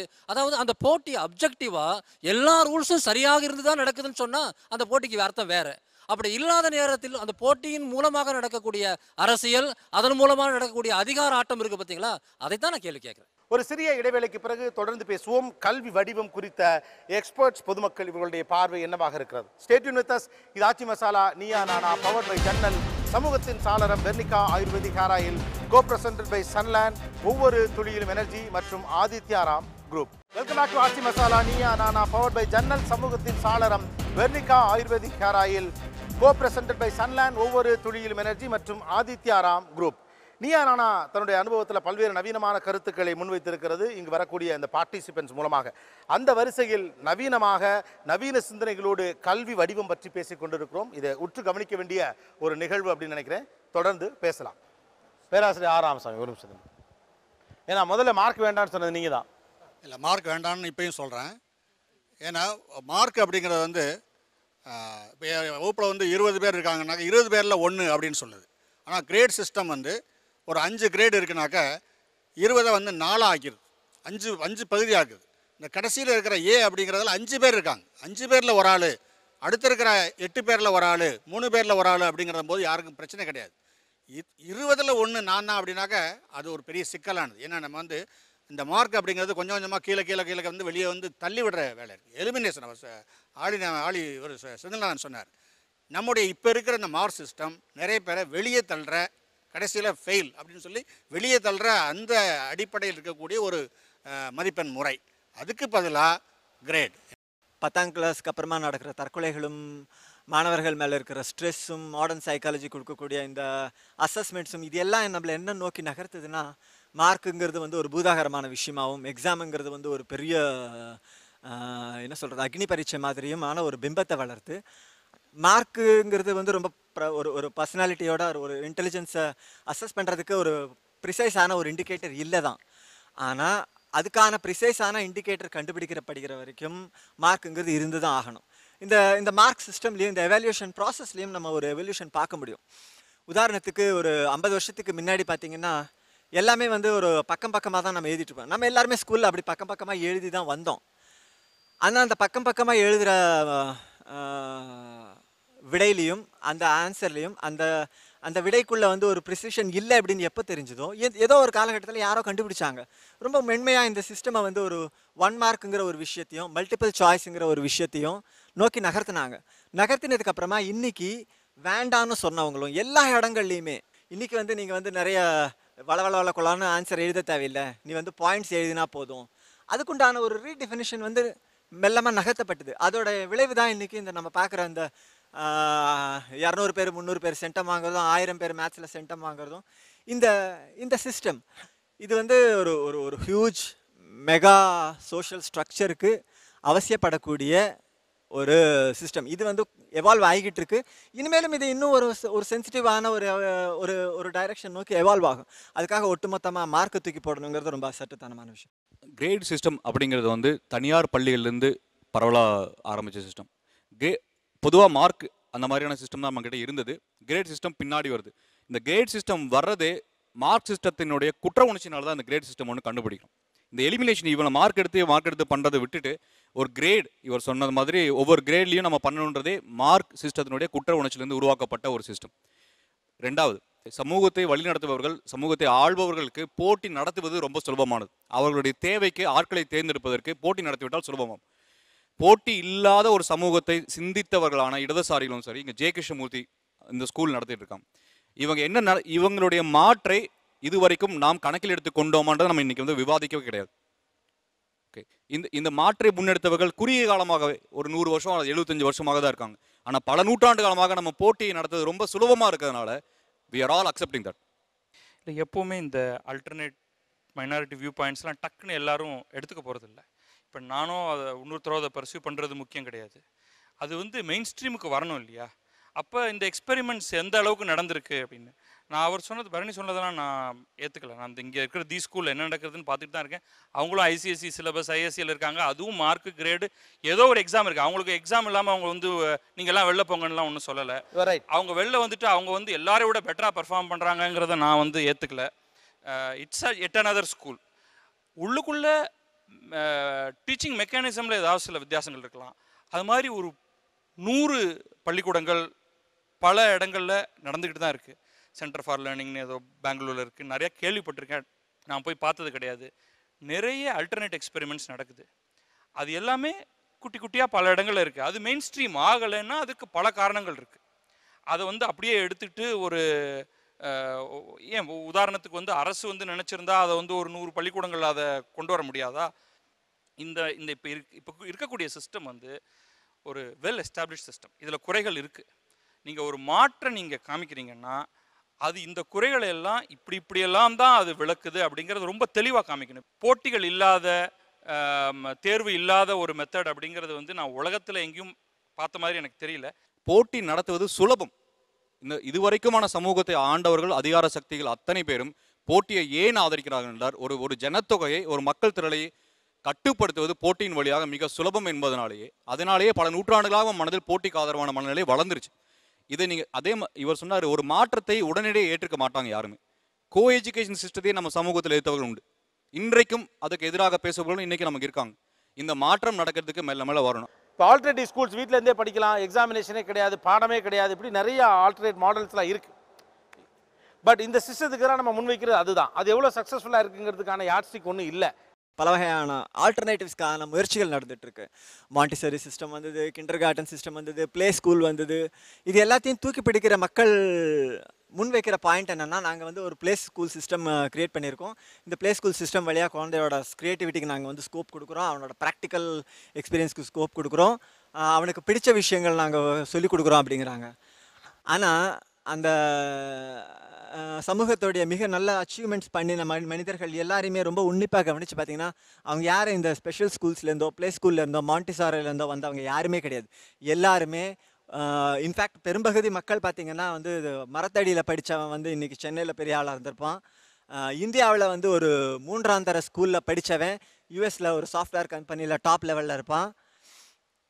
ஆனால் இந்த இவங்க சொல்லக்கூடிய அந்த ஒரு ஒரு ஒரு ரூம் முழுக்க வந்து ரொம்ப ஒரு குழந்தையோட கிரியேட்டிவிட்டி என்னெல்லாம் பில்ட் பண்ணணும்னு மனிதர்கள் கற்பனை பண்ணுறாங்களோ அந்த எல்லா வசதிகளும் கொடுக்கப்பட்ட குழந்தைகள் அப்படியெல்லாம் டெவலப் ஆகலை தான். இப்போதைய கல்வி முறை அல்லது இந்த கல்வி வடிவம் பற்றி ஓவரால் இந்தியாவில் இன்னைக்கு இருக்கக்கூடிய இந்த கல்வி வடிவம் பற்றி உங்கள் அபிப்பிராயம் என்ன? பட் ஓரளவுக்கு இந்தியா முழுக்க இருக்கிற பாடப்புத்தகங்களை வந்து ஒரு ஒரு கம்பேரிட்டிவ் ஸ்டடி ஒன்று பண்ணியிருக்கேன்னு சொல்லலாம். இதில் வந்து ரொம்ப பியூட்டிஃபுல்லான ஒரு கான்ட்ரடிக்ஷன்ஸ் இதில் இருக்கும். நான் ரொம்ப அதிகமாக படித்த கம்பேரிசன் பண்ணி பார்த்த விஷயங்கள் வந்து ஒரு ராஜஸ்தான் போர்டு, பீகார். ஏன்னா பீகார் தான் ரொம்பவும் பின்தங்கியது அப்படின்னு கேள்விப்பட்டதோட விளைவாக பீகார் படித்து பார்த்துருக்கேன். மகாராஷ்டிரியன் சிஸ்டம் படித்து பார்த்துருக்கேன். அண்ட் என்னோட நேட்டிவ்ன்றதுனால ஆந்திரா சிஸ்டம், கேரளா, கர்நாடகா, தமிழ்நாடு, இந்த மாதிரி ஒரு ஒரு ஒரு கம்பேரிட்டிவ் ஸ்டடி பண்ணி பார்த்தேன். ஆச்சரியமான விஷயங்கள்ல என்னென்னா, பீகாரோட சிலபஸ் வந்து ஒன் ஆஃப் த பியூட்டிஃபுல் சிலபஸும் இருந்திருக்கு. ஆனால் அதில் யாருமே இல்லை அப்படின்னு தான் நம்ம நினைப்போம். பீகார் ரொம்ப பின்தங்கிய மாநிலம், அது ஒரு ஒரு ஒன்றுத்துக்குமே உதவாத இடம், ரொம்ப காட்டு மிராண்டி பசங்க, இது மாதிரியான ஒரு பிம்பத்துக்கும் அவங்களோட சிலபஸுக்கும் சுத்தமாக கனெக்ஷன் இல்லை. இது எங்கேன்னு பார்த்தீங்கன்னா பீகாருக்குள்ளேயும் ஒரு எலைட் இருந்திருக்கு. இந்த பீகாரோட சிஸ்டமோட, பீகார் ஸ்டேட் போர்டோட டெக்ஸ்ட் புக்கோட குவாலிட்டி நீங்கள் வெஸ்ட் பெங்காலில் பார்க்க முடியாது. எதனாலன்னு எனக்கு ஃபஸ்ட்டு புரியல. அதுக்கு ரொம்ப நாள் அதை ஆராய்ச்சி பார்த்த பிற்பாடு தான் புரிஞ்சுது. என்னென்னா, என்றைக்கு கம்யூனிசம் அங்கே வெற்றி அடைஞ்சதோ, என்றைக்கு ஒரு கம்யூனிஸ்ட் கவர்மெண்ட் வந்ததோ, உடனே வந்து எல்லாமே ஒரு லெவலிங் ப்ராசஸ் கொண்டு வரணும், ஒரு எல்லாருக்குமான ஒரு கல்வி. அதுக்காக நான் சமச்சீருக்கு எதிரும் இல்லை, சமச்சீருக்கான நியாயங்கள் வந்து இருக்க தான் செய்யுது, அதுக்கு பின்னாடி வருவேன். பட் ஆனால் அந்த லெவலிங் ப்ராசஸில் என்ன பண்ணாங்க அப்படின்னா, எஜுகேஷன் அப்படிங்கிறதுக்கு உண்டான ஒரு கோலை வந்து சொதப்பிட்டாங்க. இது இது நீங்கள் பீகாரில், வெஸ்ட் பெங்காலில் மட்டும் இல்லை, கேரளாவில் பார்க்க முடியும், ஈவன் ரஷ்யாவில் பார்க்க முடியும். சோவியட் ரஷ்யா ஃபார்ம் ஆன முதல் கட்டமே வந்து உலகத்தோடைய சயின்ஸ் எல்லாத்தையுமே பிளாக் பண்ணி அவங்க தனியாக ஒரு டெக்ஸ்ட் புக் ஃபார்ம் பண்ணிட்டு அதுக்குண்டான ஒரு மெத்தடாலஜி உருவாக்கி இது ஒரு ஒரு ஒரு சட்டத்துக்குள்ளே ஒரு கல்வியை வந்து அடைச்சதோடைய விளைவு. அண்ட் இன்றைக்கி நீங்கள் பார்த்தீங்கன்னா ரஷ்யா இஸ் நோவேர் இந்த ஃபீல்டு. சும்மா ஏதோ முன்னாடி பண்ணாங்க, யூரி கெகாரின் அனுப்பிச்சோம், அது பண்ணோம் இது பண்ணோங்கிறத தவிர வேறு எதுவுமே இல்லை. அதே மாதிரியான ஒரு நிலையில் தான் வெஸ்ட் பெங்கால் இருக்குது. வெஸ்ட் பெங்காலோடைய அந்த எஜுகேட்டட் எலீட் எல்லாருமே ஜேஎன்யூக்கு ஷிஃப்ட் ஆனாங்க, மும்பைக்கு ஷிஃப்ட் ஆனாங்க. சில நேரங்களில் ரொம்ப தூரம் போகாதவங்க பீகாருக்கும் ஷிஃப்ட் ஆகிருக்காங்க. பீகாரில் அதுக்குண்டான எந்த ஒரு டிரான்ஸ்ஃபர்மேஷன் ப்ராசஸும் நடக்கவே இல்லை. பீகாரோட எஜுகேஷன் சிஸ்டம் அப்படியே நின்றுடுச்சு. இப்போதைய கல்வி முறை அல்லது இந்த கல்வி வடிவம் பற்றி ஓவரால் இந்தியாவில் இன்னைக்கு இருக்கக்கூடிய இந்த கல்வி வடிவம் பற்றி உங்கள் அபிப்பிராயம் என்ன? மனப்பாடம் சார்ந்த கல்வி முறை தான் சார் இருக்குது. இது வந்து ஃபியூச்சரில் ஹையர் எஜுகேஷனில் அவங்களுக்கு பெரிய எஃபெக்ட் உருவாக்குது சார். ஓகே, அடுத்து நாளைய வாழ்க்கைக்குரிய லாஜிக்கல் திங்கிங் அப்ளை பண்ணுறதுக்குரிய எஜுகேஷன் இப்போ இல்லை. லாஜிக்கல் திங்கிங்கான காம்போனன்ட்ஸ் இப்போதைய பள்ளிக்கூட கல்வியில் இல்லைங்கிறீங்களா? இல்லை, பள்ளிக்கூட கல்வியிலே ஆகட்டும், அது தாண்டி வர கல்லூரி பருவங்களே ஆகட்டும், சுத்தமாக கிடையாது. இப்போ இன்றைக்கி இஸ்ரோவில் இருக்கிற மயில்சாமி அண்ணாதுரைன்ற சயின்டிஸ்ட் வந்து நம்ம சமுதாயத்தில் உருவானவர். அவர் மாத்திர லாஜிக்கல் திங்கிங்கே இல்லாமல் அங்கே போயிட்டாரா? இதில் ஒன்றும் பெரிய, இப்போ இன்ஃபோசிஸ் வந்து ஒரு ஜாபுக்கு கேட்டாங்கனாக்கா, ஒரு 10,000 பேர் கேட்டாங்கன்னா அவங்களுக்கு 10,000 பேர் கிடைக்கிறாங்க. இந்த கல்வி திட்டத்திலேருந்து எங்களுக்கு 2,000 பேர் தான் கிடைக்கிறாங்க அப்படின்னு சொன்னாங்கனாக்கா அங்கே தான் பிரச்சனை இருக்குது. ஆனால் இங்கே 10,000 கேட்கும்போது இங்கே ஒரு 2 லட்சம் பேர் போகிறான், 10,000 தான் செலக்ட் ஆகிறாங்க. அதான் நிலைமை இங்கே. ஸோ கல்வி அதில் வந்து இந்த கல்வி சிஸ்டமில் வந்து வடிவத்தில் சில குறைகள் இருக்கலாம், அது நீக்கப்பட்டுக்கிட்டு வருது. சிலபஸ் மாற்றிக்கிட்டு இருக்காங்க, அவங்களுடைய நாலேஜை வந்து எக்ஸ்பேண்ட் பண்ணுறது. இப்போ அவங்க சொன்ன மாதிரி ப்ராக்டிக்கலாக இன்க்ளூட் பண்ண இன்டர்ன்ஷிப் ட்ரை பண்ணுறது காலேஜஸில், இதெல்லாம் ட்ரை பண்ணிகிட்டு இருக்காங்க. So the changes are also happening. So how is it that we say that the system is a failure when we succeed everywhere? Stay tuned with us. இந்த ஆரோக்கியமான விவாதத்தில் ஒரு சிறிய இடைவேளை. இது ஆச்சி மசாலா நீயா நானா பவர்ட் பை ஜன்னல், சமூகத்தின் சாளரம் Vernika Ayurvedic hair oil, co-presented by Sunland, ஒவ்வொரு துளியிலும் எனர்ஜி மற்றும் Adityaram group. Welcome back to Aachi Masala Neeya Naana powered by Jannal, சமூகத்தின் சாளரம் Vernika Ayurvedic hair oil, co-presented by Sunland, ஒவ்வொரு துளியிலும் எனர்ஜி மற்றும் ஆதித்யாராம் குரூப். கேள்வி உள்ளதான், இந்த கல்வி வடிவத்தில் நீங்கள் பார்க்குற குத்தங்குறை என்ன? ப்ராக்டிக்கல் நாலேஜ் கண்டிப்பாக வேணும். இன்றைக்கி 12th செமிகண்டக்டர் டிவைஸ் படிக்கிறான், ஆனால் அவனுக்கு அண்டு கேட்னா என்ன ஆர் கேட்னா தெரியாது. ஆனால் அவன் படித்து he got the first mark. ஆனால் அவன் இப்போ தியரிட்டிக்கலை தாண்டி செய்முறை கல்வி என்பது வேண்டும். ஒரு மனிதன் படிக்கிறதோட பார்த்து கற்றுக்கிறது ஈஸி. இல்லை, இதில் ஒரு குழப்பம் இருக்குது. அதாவது பிற்காலத்தில் வந்து நம்ம வாழ்க்கைக்கு யதார்த்தமாக ஒன்றும் உபயோகப்படுதா இல்லையா, ப்ராக்டிக்கலாக பயன்படுதா இல்லையான்னு சொல்கிற பேசுகிற விஷயத்தையும் இந்த ப்ராக்டிஸையும் போட்டு குழப்பிக்கிறான்னு நினைக்கிறேன். பள்ளி கல்வியில் அல்லது கல்லூரி கல்வியோட இருக்கட்டங்க, அடிப்படையில் தியரி தான் முக்கியம், தியரிக்காக தான் ப்ராக்டிக்கல். அது முதல்ல புரிஞ்சுக்கணும். இங்கே நிறைய பேர் வந்து ப்ராக்டிக்கல் சரியாக இருந்துட்டா போதும் அப்படின்னு சொல்கிறது அப்படிங்கிறது அப்படி அர்த்தம் இல்லை. தியரியை புரிஞ்சுக்கிறதுக்காக தான் படிக்கிறோம். சொல்லுங்க, நான் இந்த காம்பனண்ட்டை பெருசாக யாரும் முன்வைக்கிறதே கிடையாது. ஆமாம். இப்போ நீங்கள் இப்போ எலக்ட்ரானிக்ஸ் உதாரணம் சொல்கிறாரு. நீங்கள் வந்து எல்லா விதமான எலக்ட்ரானிக்ஸ் கருவிலையும் பிரித்து போட்டு மட்டும் கற்றுக்கிட்டீங்கன்னா நீங்கள் டெக்னீஷியன் ஒன்றும் ஆகலாம். நீங்கள் எலக்ட்ரானிக்ஸ் துறை நிபுணராக ஆகிட முடியாது. ஒரு சாதாரண ஒரு டெக்னீஷியனுக்கு எல்லாம் தெரியும். ஒரு செல்ஃபோன் பழுது பார்க்கக்கூடியவருக்கு வந்து எல்லாமே தெரியும். ஆனால் அந்த செல்ஃபோன் அப்படிங்கிற ஒட்டுமொத்த தொழில்நுட்பம் அவருக்கு தெரியாது. அப்படிப்பட்ட ப்ராக்டிக்கலாக மாறிடக்கூடாது. அதுக்காக நான் சொல்கிறேன். அதை நான் குறைச்சி மதிப்பிடலை, அவருடைய திறமையை நான் குறைச்சி மதிப்பிடலை. அதாவது என்ன சொன்னால், ஒரு தியரி, ஒரு எலக்ட்ரானிக்ஸோ இல்லை மேத்தமெட்டிக்ஸ், பத்ரி சொன்ன மாதிரி மேத்தமெட்டிக்ஸை நீங்கள் விஷுவலைஸ் பண்ணி பார்க்குறது தான் முடியும். அந்த விஷுவலைசேஷனுக்கு நீங்கள் மல்டிமீடியா கூட பயன்படுத்தலாம். அப்புறம் மொழியை எப்படி எடுத்துக்கோ. மொழியில் வந்து அடிப்படையில் விஷயத்தை நம்ம கற்றுக்குறோம். நீங்கள் ப்ராக்டிஸ் வந்து நீங்கள் ஒரு லேர்னிங் எக்ஸசைஸோ இல்லை லாங்குவேஜ் லேப் வச்சு ஸ்போக்கன் லாங்குவேஜோ கற்றுக்கலாம். அது எல்லாமே தியரியை முழுமையாக புரிந்து கொள்வதற்கு தான். இங்கே என்ன பிரச்சனைனா, தியரின்னாவே தேவையில்லை, அது வேஸ்ட்டு, எல்லாமே ப்ராக்டிக்கலாக இருக்கணும். இவங்க இந்த ப்ராக்டிக்கல்ங்கிற வார்த்தையை ரெண்டுத்தையும் போட்டு குழப்பிக்கிறாங்க. அதில் தான் பிரச்சனை.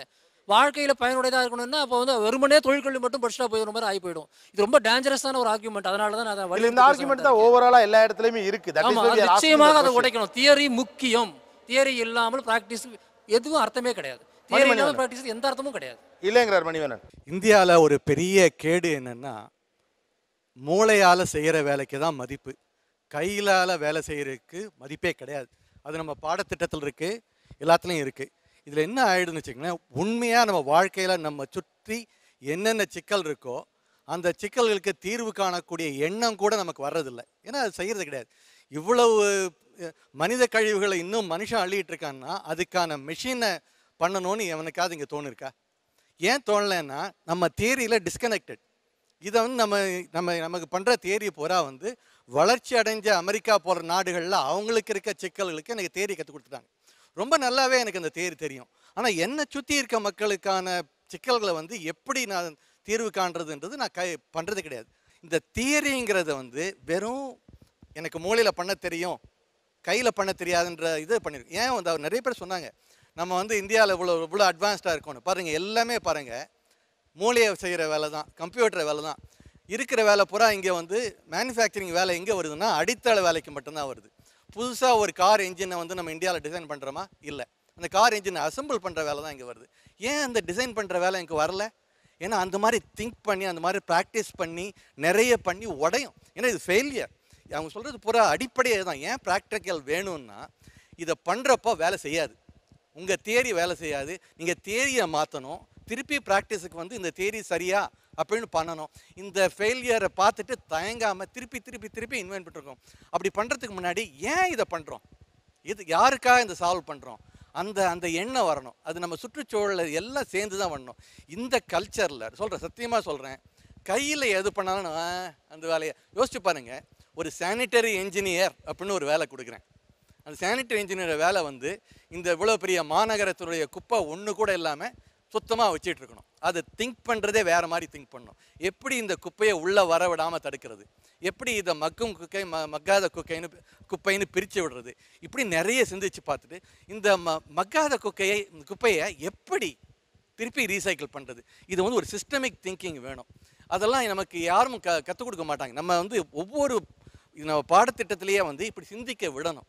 நம்ம இந்த சென்னையில் வந்து எவ்வளவு டிராஃபிக் ப்ராப்ளம் இருக்குது, இந்த டிராஃபிக் ப்ராப்ளத்தை வந்து எப்படியெல்லாம் சால்வ் பண்ண முடியும், எங்கெங்கெல்லாம் டிராஃபிக் மீட்டர்ஸ் வச்சுட்டு எப்படி டைனமிக்காக ரவுட் பண்ணணும், இது வந்து ரியல் ப்ராப்ளம். இது வந்து இன்ஜினியரிங் காலேஜில் வந்து ஒரு அலட்சியமாக பண்ணிட்டு போகலாம். அவங்க பண்ணிட்டோம்னா நம்ம எப்போது சால்வ் பண்ணியிருக்க முடியும். இந்த டிராஃபிக் டைனமிக்ஸ் என்னன்றதை பற்றி யாருக்காவது தெரியுமா? எனக்கு தெரியல. ஆனால் நம்ம அழுத்தமாக பேசுனீங்க, ஏன் தேவைப்படுதுன்னு. தியரி ப்ராக்டிக்கல் உங்கள் வியூ இந்த இஷ்யூ பற்றி நீங்கள் எப்படி பார்க்குறீங்க? இல்லை, இது வந்து எந்த ஃபீல்டு மேலே வைக்கிற குற்றச்சாட்டை விட இன்ஜினியரிங் மேலே தான் அதிகமாக வைக்கிறாங்க. ஒரு வகையில் உண்மையும் தான். ஏன்னா வந்து எங்கள் ஆஃபீஸில் ஒரு 1 வீக்குக்கு முன்னாடி 2 பேர் பேசிகிட்டு இருந்தாங்க. ஒருத்தன் மெக்கானிக்கல் இன்ஜினியர், ஒருத்தன் electrical engineer. Electrical engineer time சொல்கிறான், நீ வந்து எலக்ட்ரிக்கல் இன்ஜினியர் உங்கள் வீட்டில் ஃபேன் மாட்டுறதுக்கு 500 ரூபாய்க்கு ஆள் கூப்பிட்றான் நீ அப்படின்னு. இல்லை, அதுக்கு என்ன சொல்கிறான், நீ வந்து மெக்கானிக்கல் இன்ஜினியர், கார் பஞ்சர் ஆனப்போ ஸ்டெப்னி மாத்திரத்துக்கு ஆள் கூப்பிட்றேன் அப்படிங்கன்னா. ஸோ இது வந்து அவன் பண்ணுறதுக்கான எஃபர்ட் கூட போடுறதில்ல. ஏன்னா வந்து ஒரு 500 ரூபாங்கிறது வந்து it's not a small amount. Practical தேரின்றது வந்து 2 கேட்டகரி. அது வந்து ஒரு லேர்னிங் ப்ராசஸ். தேரி எப்படி ஒரு லேர்னிங் ப்ராசஸோ அதே போல் ப்ராக்டிக்கலும் ஒரு லேர்னிங் ப்ராசஸ். ஃபிலாசபியில் வந்து ஒரு ஃபினமினாலஜி அப்படின்னு ஒரு ஸ்கூல் இருக்குது, ஒரு ஸ்கூல் ஆஃப் தாட் இருக்குது. அதில் lived experience, text experience, 2 experience இருக்குது. அதில் உலகம் முழுக்க ப்ராக்டிக்கலாக ஏற்றுக்கொண்ட எக்ஸ்பீரியன்ஸ் எதுன்னு சொன்னாக்க லிவ்டு எக்ஸ்பீரியன்ஸ் மட்டும்தான். டெக்ஸ்ட் எக்ஸ்பீரியன்ஸ் செகண்டு தான். சரியா? இதை சப்ஜெக்டில் அப்ளை பண்ணும்போது ஒரு பையனுக்கு வந்து நான் பேசுவதை காது வழியாக கேட்டு புரிந்து கொள்வது, அதை உருவகப்படுத்தி புரிந்து கொள்வது ஒரு கற்றல் முறை. இன்னொன்று, ஒரு பொருளை இதுதான் ஆப்பிள் அப்படின்னு கையில் எடுத்து காட்டும் போது கண்ணு வழியாக பார்த்து அதை தொட்டு உணர்ந்து புரிந்து கொண்டு அதை உருவப்படுத்தணும். அப்போ ஒரு சப்ஜெக்டை உருவகப்படுத்தி பார்க்கும்போது, உருவகப்படுத்தி பார்ப்பதற்கு வெறுமனே வார்த்தைகளால் சொல்வதுமானால் கேட்பதனால் மட்டுமின்றி, வார்த்தைகளை வாசிப்பதனால் மட்டுமின்றி பார்ப்பதும் போலும் அதோடு இயங்கும் போது அதை முழுமையாக அந்த சப்ஜெக்டை என்னால் உள்வாங்கிக் கொள்ள முடியும். ஸோ அதுக்கு ரொம்ப ரொம்ப முக்கியம் வந்து ப்ராக்டிக்கல் ரொம்ப ரொம்ப முக்கியம். ஒன்று, அவர் லாங்குவேஜ் எப்படி நீங்கள் வந்து ப்ராக்டிக்கலாக நீங்கள் அணுக முடியும் அப்படின்னு அவர்கிட்ட லாங்குவேஜை ப்ராக்டிக்கலாக அணுக முடியும். எப்படின்னு சொன்னாக்க எப்படி முடியும் எப்படின்னு சொன்னாக்க டேபிள் இங்கிலீஷ் அப்படின்னு ஒரு வார்த்தை இருக்குது. டேபிள் இங்கிலீஷ்னு ஒரு வார்த்தை இருக்குது. சைதாப்பேட்டையில் இருக்க ரிக்ஷா ஓட்டுற தொழிலாளி அருமையாக இங்கிலீஷ் பேசுவார். அவர் எந்த தேரியும் படித்ததில்லை, அவருக்கு எந்த கிராமர் யாரும் சொல்லி எழுதி கொடுத்ததில்லை. அப்போ நமக்கு ஒரே ஒரு விஷயம் மட்டும்தான், இங்கே எந்த அளவுக்கு நீங்கள் வந்து தேரியை வந்து இம்ப்ளிமெண்ட் பண்ணுறீங்களோ அதை விட கூடுதலாக ப்ராக்டிக்கல் நீங்கள் அழுத்தம் கொடுக்கலன்னா ரொம்ப பிரச்சனை வந்துடும். நாம் நேரடியாக பார்த்து நம்ம வந்து அல்லது வந்து வாழ்க்கையில் வந்து தொடர்புடைய விஷயங்களை படிக்கிறது ஒரு பகுதி இருக்குது. இன்னும் சில பகுதிகள் வந்து நாம் வந்து அசம்ஷன் மூலமாகவும் கற்பிதம் மூலமாகவும் விஷுவலைசேஷன் மூலமாக தான் புரிஞ்சிக்க முடியும். எல்லா விஷயங்களையுமே வந்து உடனடியாக வந்து நம்ம ப்ராக்டிஸ் பண்ணி பார்த்துட முடியாது. அப்படி பார்க்கணும்னு சொன்னால் நம்முடைய கல்வி முறைங்கிறது சிலர் சொல்கிற மாதிரி வெறும் வாழ்க்கை கல்வி முறையாக தான் ஆகும். நம்ம என்ன பார்க்குறேன், என்ன செயல்படுறேன், எங்கே போகிறேன், எங்கே உக்காடுறேன்றதை பற்றி மட்டும்தான் ஆகும். தியரிஸுங்கிறது ஒரு ஃபிலாசபியோ லிட்ரேச்சரையோ மற்ற எல்லா விஷயங்களையும் பண்ணிட முடியாது. தியரியில் வந்து ஒரு நகரத்தினுடைய அமைப்பு எப்படி இருக்கணும், நகரத்தில் சுத்தம் எப்படி இருக்கணுங்கிற ஒரு பாடத்தை நீங்கள் நடத்தி அதனுடைய அங்கங்களாக வந்து நீங்கள் பல ப்ராக்டிக்கல் விஷயங்களை சொல்கிறது தான் சரியான பாடமுறை.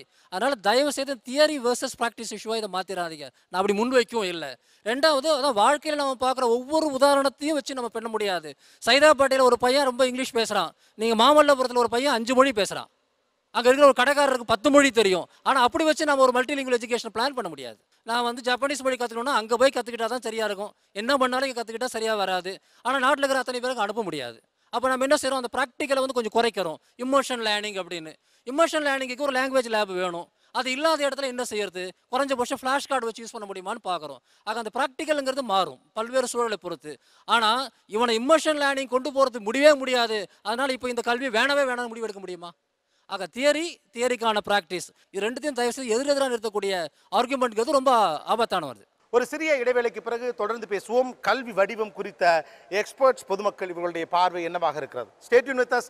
இது ஆச்சி மசாலா நீயா நானா பவர்ட் பை ஜன்னல், சமூகத்தின் சாளரம் Vernika Ayurvedic hair oil, co presented by Sunland, ஒவ்வொரு துளியிலும் எனர்ஜி மற்றும் Adityaram group. Welcome back to Aachi Masala Neeya Naana powered by Jannal, சமூகத்தின் சாளரம் Vernika Ayurvedic hair oil, co presented by Sunland, ஒவ்வொரு துளியிலும் எனர்ஜி மற்றும் Adityaram group.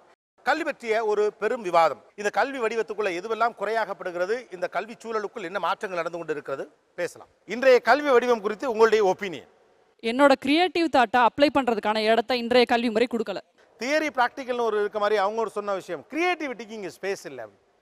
How many people endorse that view? இப்போ கிரியேட்டிவிட்டின்றது ஒரு எண்டு ப்ராடக்ட். அதாவது ஒரு பல வருஷம் கழித்து தான் அவனோட க்ரியேட்டிவாக இல்லையானே அவன் தெரியும். நாம் ஒரு பள்ளி லெவலில் நீங்கள் அவனை பார்த்தீங்கன்னா அவன் படிக்கிற பாடத்தை பற்றி அவன்கிட்ட கேட்டிங்கன்னா என்னத்துக்கு தம்பி படிக்கிற அப்படின்னு கேட்டிங்கன்னு வச்சிங்களேன், அந்த பர்டிகுலர் டாப்பிக்கில் ஃபார் எக்ஸாம்பிள் ஃபிசிக்ஸ்லேயே ஒரு ஒரு ஒரு ஐசியை பற்றி படிச்சுட்டு இருக்கு, எதுக்கு படிக்கிறேன்னு கேட்டால் அவனுக்கு தெரியாது. அதோட யூஸ் அவனுக்கு தெரியல. ஆனால் அந்த யூஸை எக்ஸாம்பிளோடு அவங்ககிட்ட நான் சொல்ல இப்போ அப்படி தான் நடந்துகிட்ருக்கு. இப்போ அவனுக்கு எக்ஸாம்பிளோட சொல்லி அவனை பண்ணுறப்ப அவன் க்ரியேட்டிவிட்டி டெஃபினட்டாக இம்ப்ரூவ் ஆகுது. ஆனால் இதோட எஃபெக்டை நீங்கள் பார்க்குறதுக்கு இன்னொரு 10 வருஷம் ஆகும். டெஃபினட்டாக இப்போ இருக்க சிலபஸில் இந்த way it is been dot வந்து பெட்டர் ஆகிட்டு வருது. எக்ஸாம்பிள்ஸ் கொடுக்குறாங்க. நான் படித்த மாதிரி இல்லை, எக்ஸாம்பிள்ஸ் கொடுத்து அவன் க்ரியேட்டிவிட்டி டெஃபினட்டாக இம்ப்ரூவ் ஆகிட்டு வருது. சோமலியப்பன், நம்முடைய இந்திய கல்வி முறையில் இங்கே இருக்கக்கூடிய அவைலபிலிட்டியில் கல்லூரி வரைக்கும் ஆனால் அந்த ஸ்கூல் எஜுகேஷனில் க்ரியேட்டிவிட்டிக்கு ஸ்பேஸ் இல்லை அப்படின்னு கம்ப்ளைண்ட் பண்ணுறாங்க. How to you feel? அதாவது பாடத்திட்டம், பாடம் நடத்துகிறவர்கள் அதை வந்து இவாலுவேட் பண்ணுறதுன்னு 3 ABC செக்மெண்ட்டாக எடுத்துக்கிட்டால், இவாலுவேஷன் க்ரியேட்டிவிட்டியை குறைக்குது. ஏன்னா இவாலுவேஷன் என்ன கேட்குதுன்னா, நீ இதுக்கு இதை சொன்னால் போதும் உனக்கு மார்க் கொடுக்குறேங்குது. ஸோ அது ஏபிசியில் சி க்ரியேட்டிவிட்டியை குறைக்குது. பிங்கிற ஆசிரியர் நினச்சா க்ரியேட்டிவிட்டியை என்ஹான்ஸ் பண்ண முடியும். அது இண்டிவிஜுவல் டெலிவரி, அவர் கொடுக்குற ஸ்கோப் அண்ட் ஸ்பேஸ் இந்த கிளாஸ் ரூம் அவரால் பண்ண முடியும். ஏல இருக்குது, அந்த ஏயை அதிகப்படுத்துறது, என்ஹான்ஸ் பண்ணுறதும் லிமிட் பண்ணுறதும் பி. சி அதை லிமிட் பண்ணுது கண்டிப்பாக.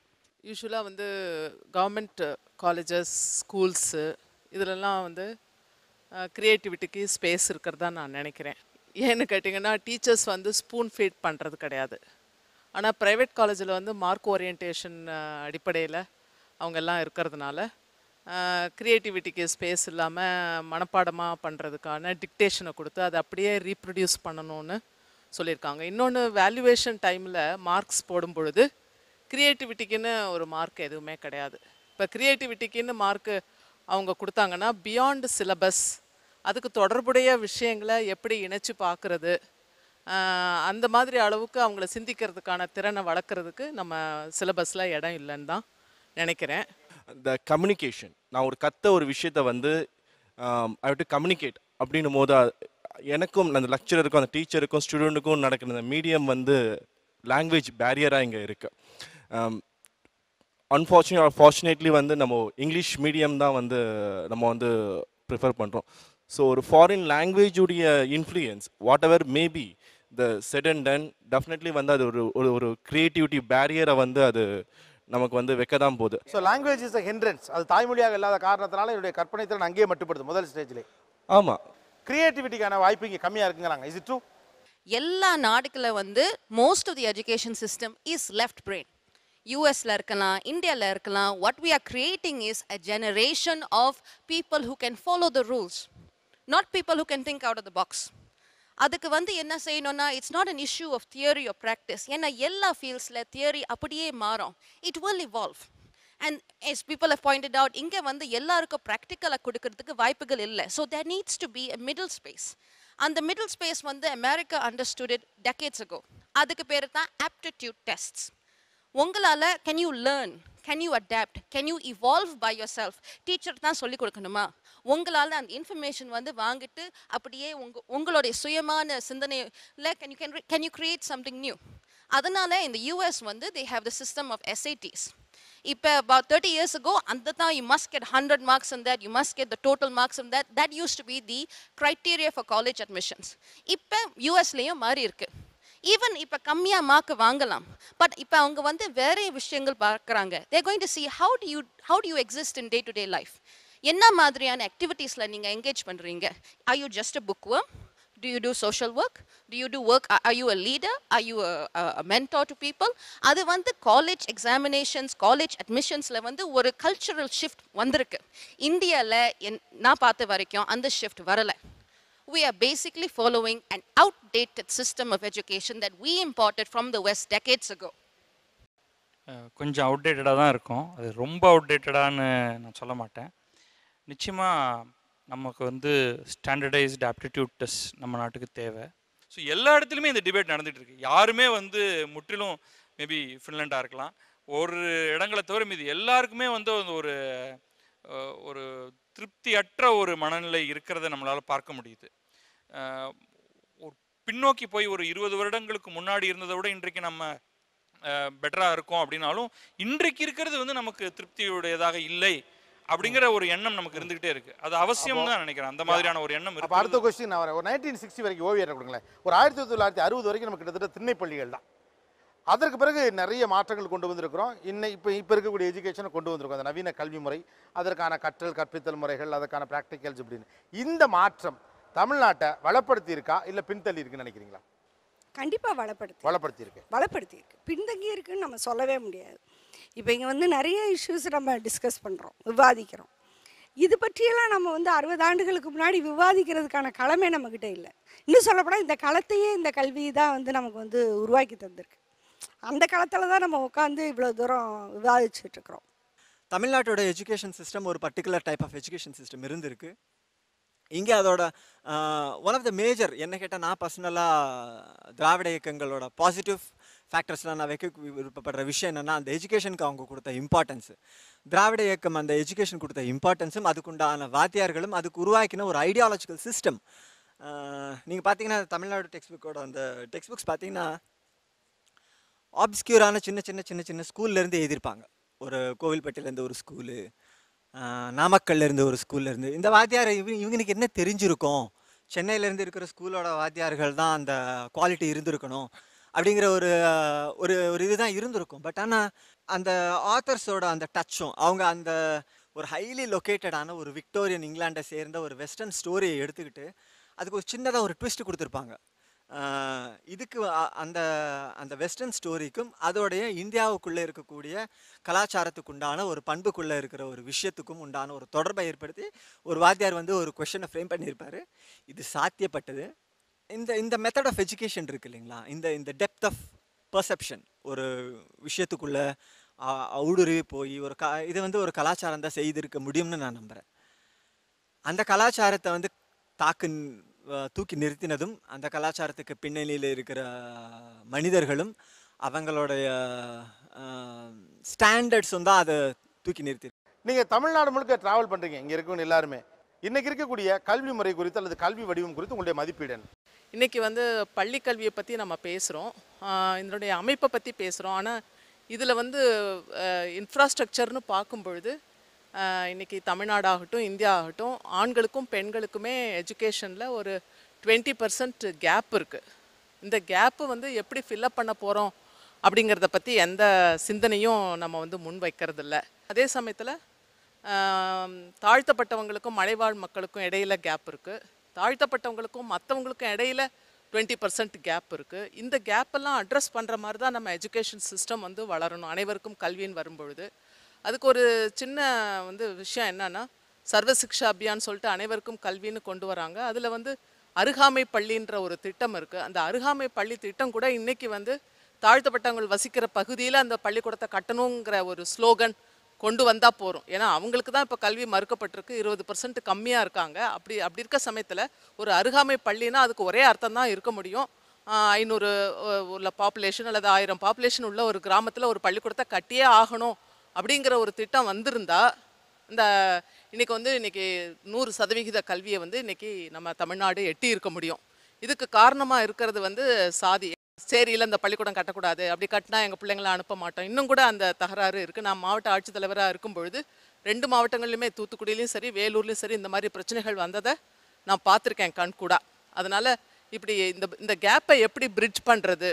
ஏன்னா நம்ம வந்து இந்த கல்வியினுடைய தரத்தை பற்றியும் அதனுடைய சிலபஸ் பற்றியும் தியரி ப்ராக்டிஸ் பற்றியும் பேசும்பொழுது அனைவருக்குமான கல்விங்கிற ஒரு விஷயத்தையும் நம்ம இதில் கொண்டு வர்றதுக்கு நம்ம முயற்சி பண்ணுங்கிறது என்னுடைய கருத்து.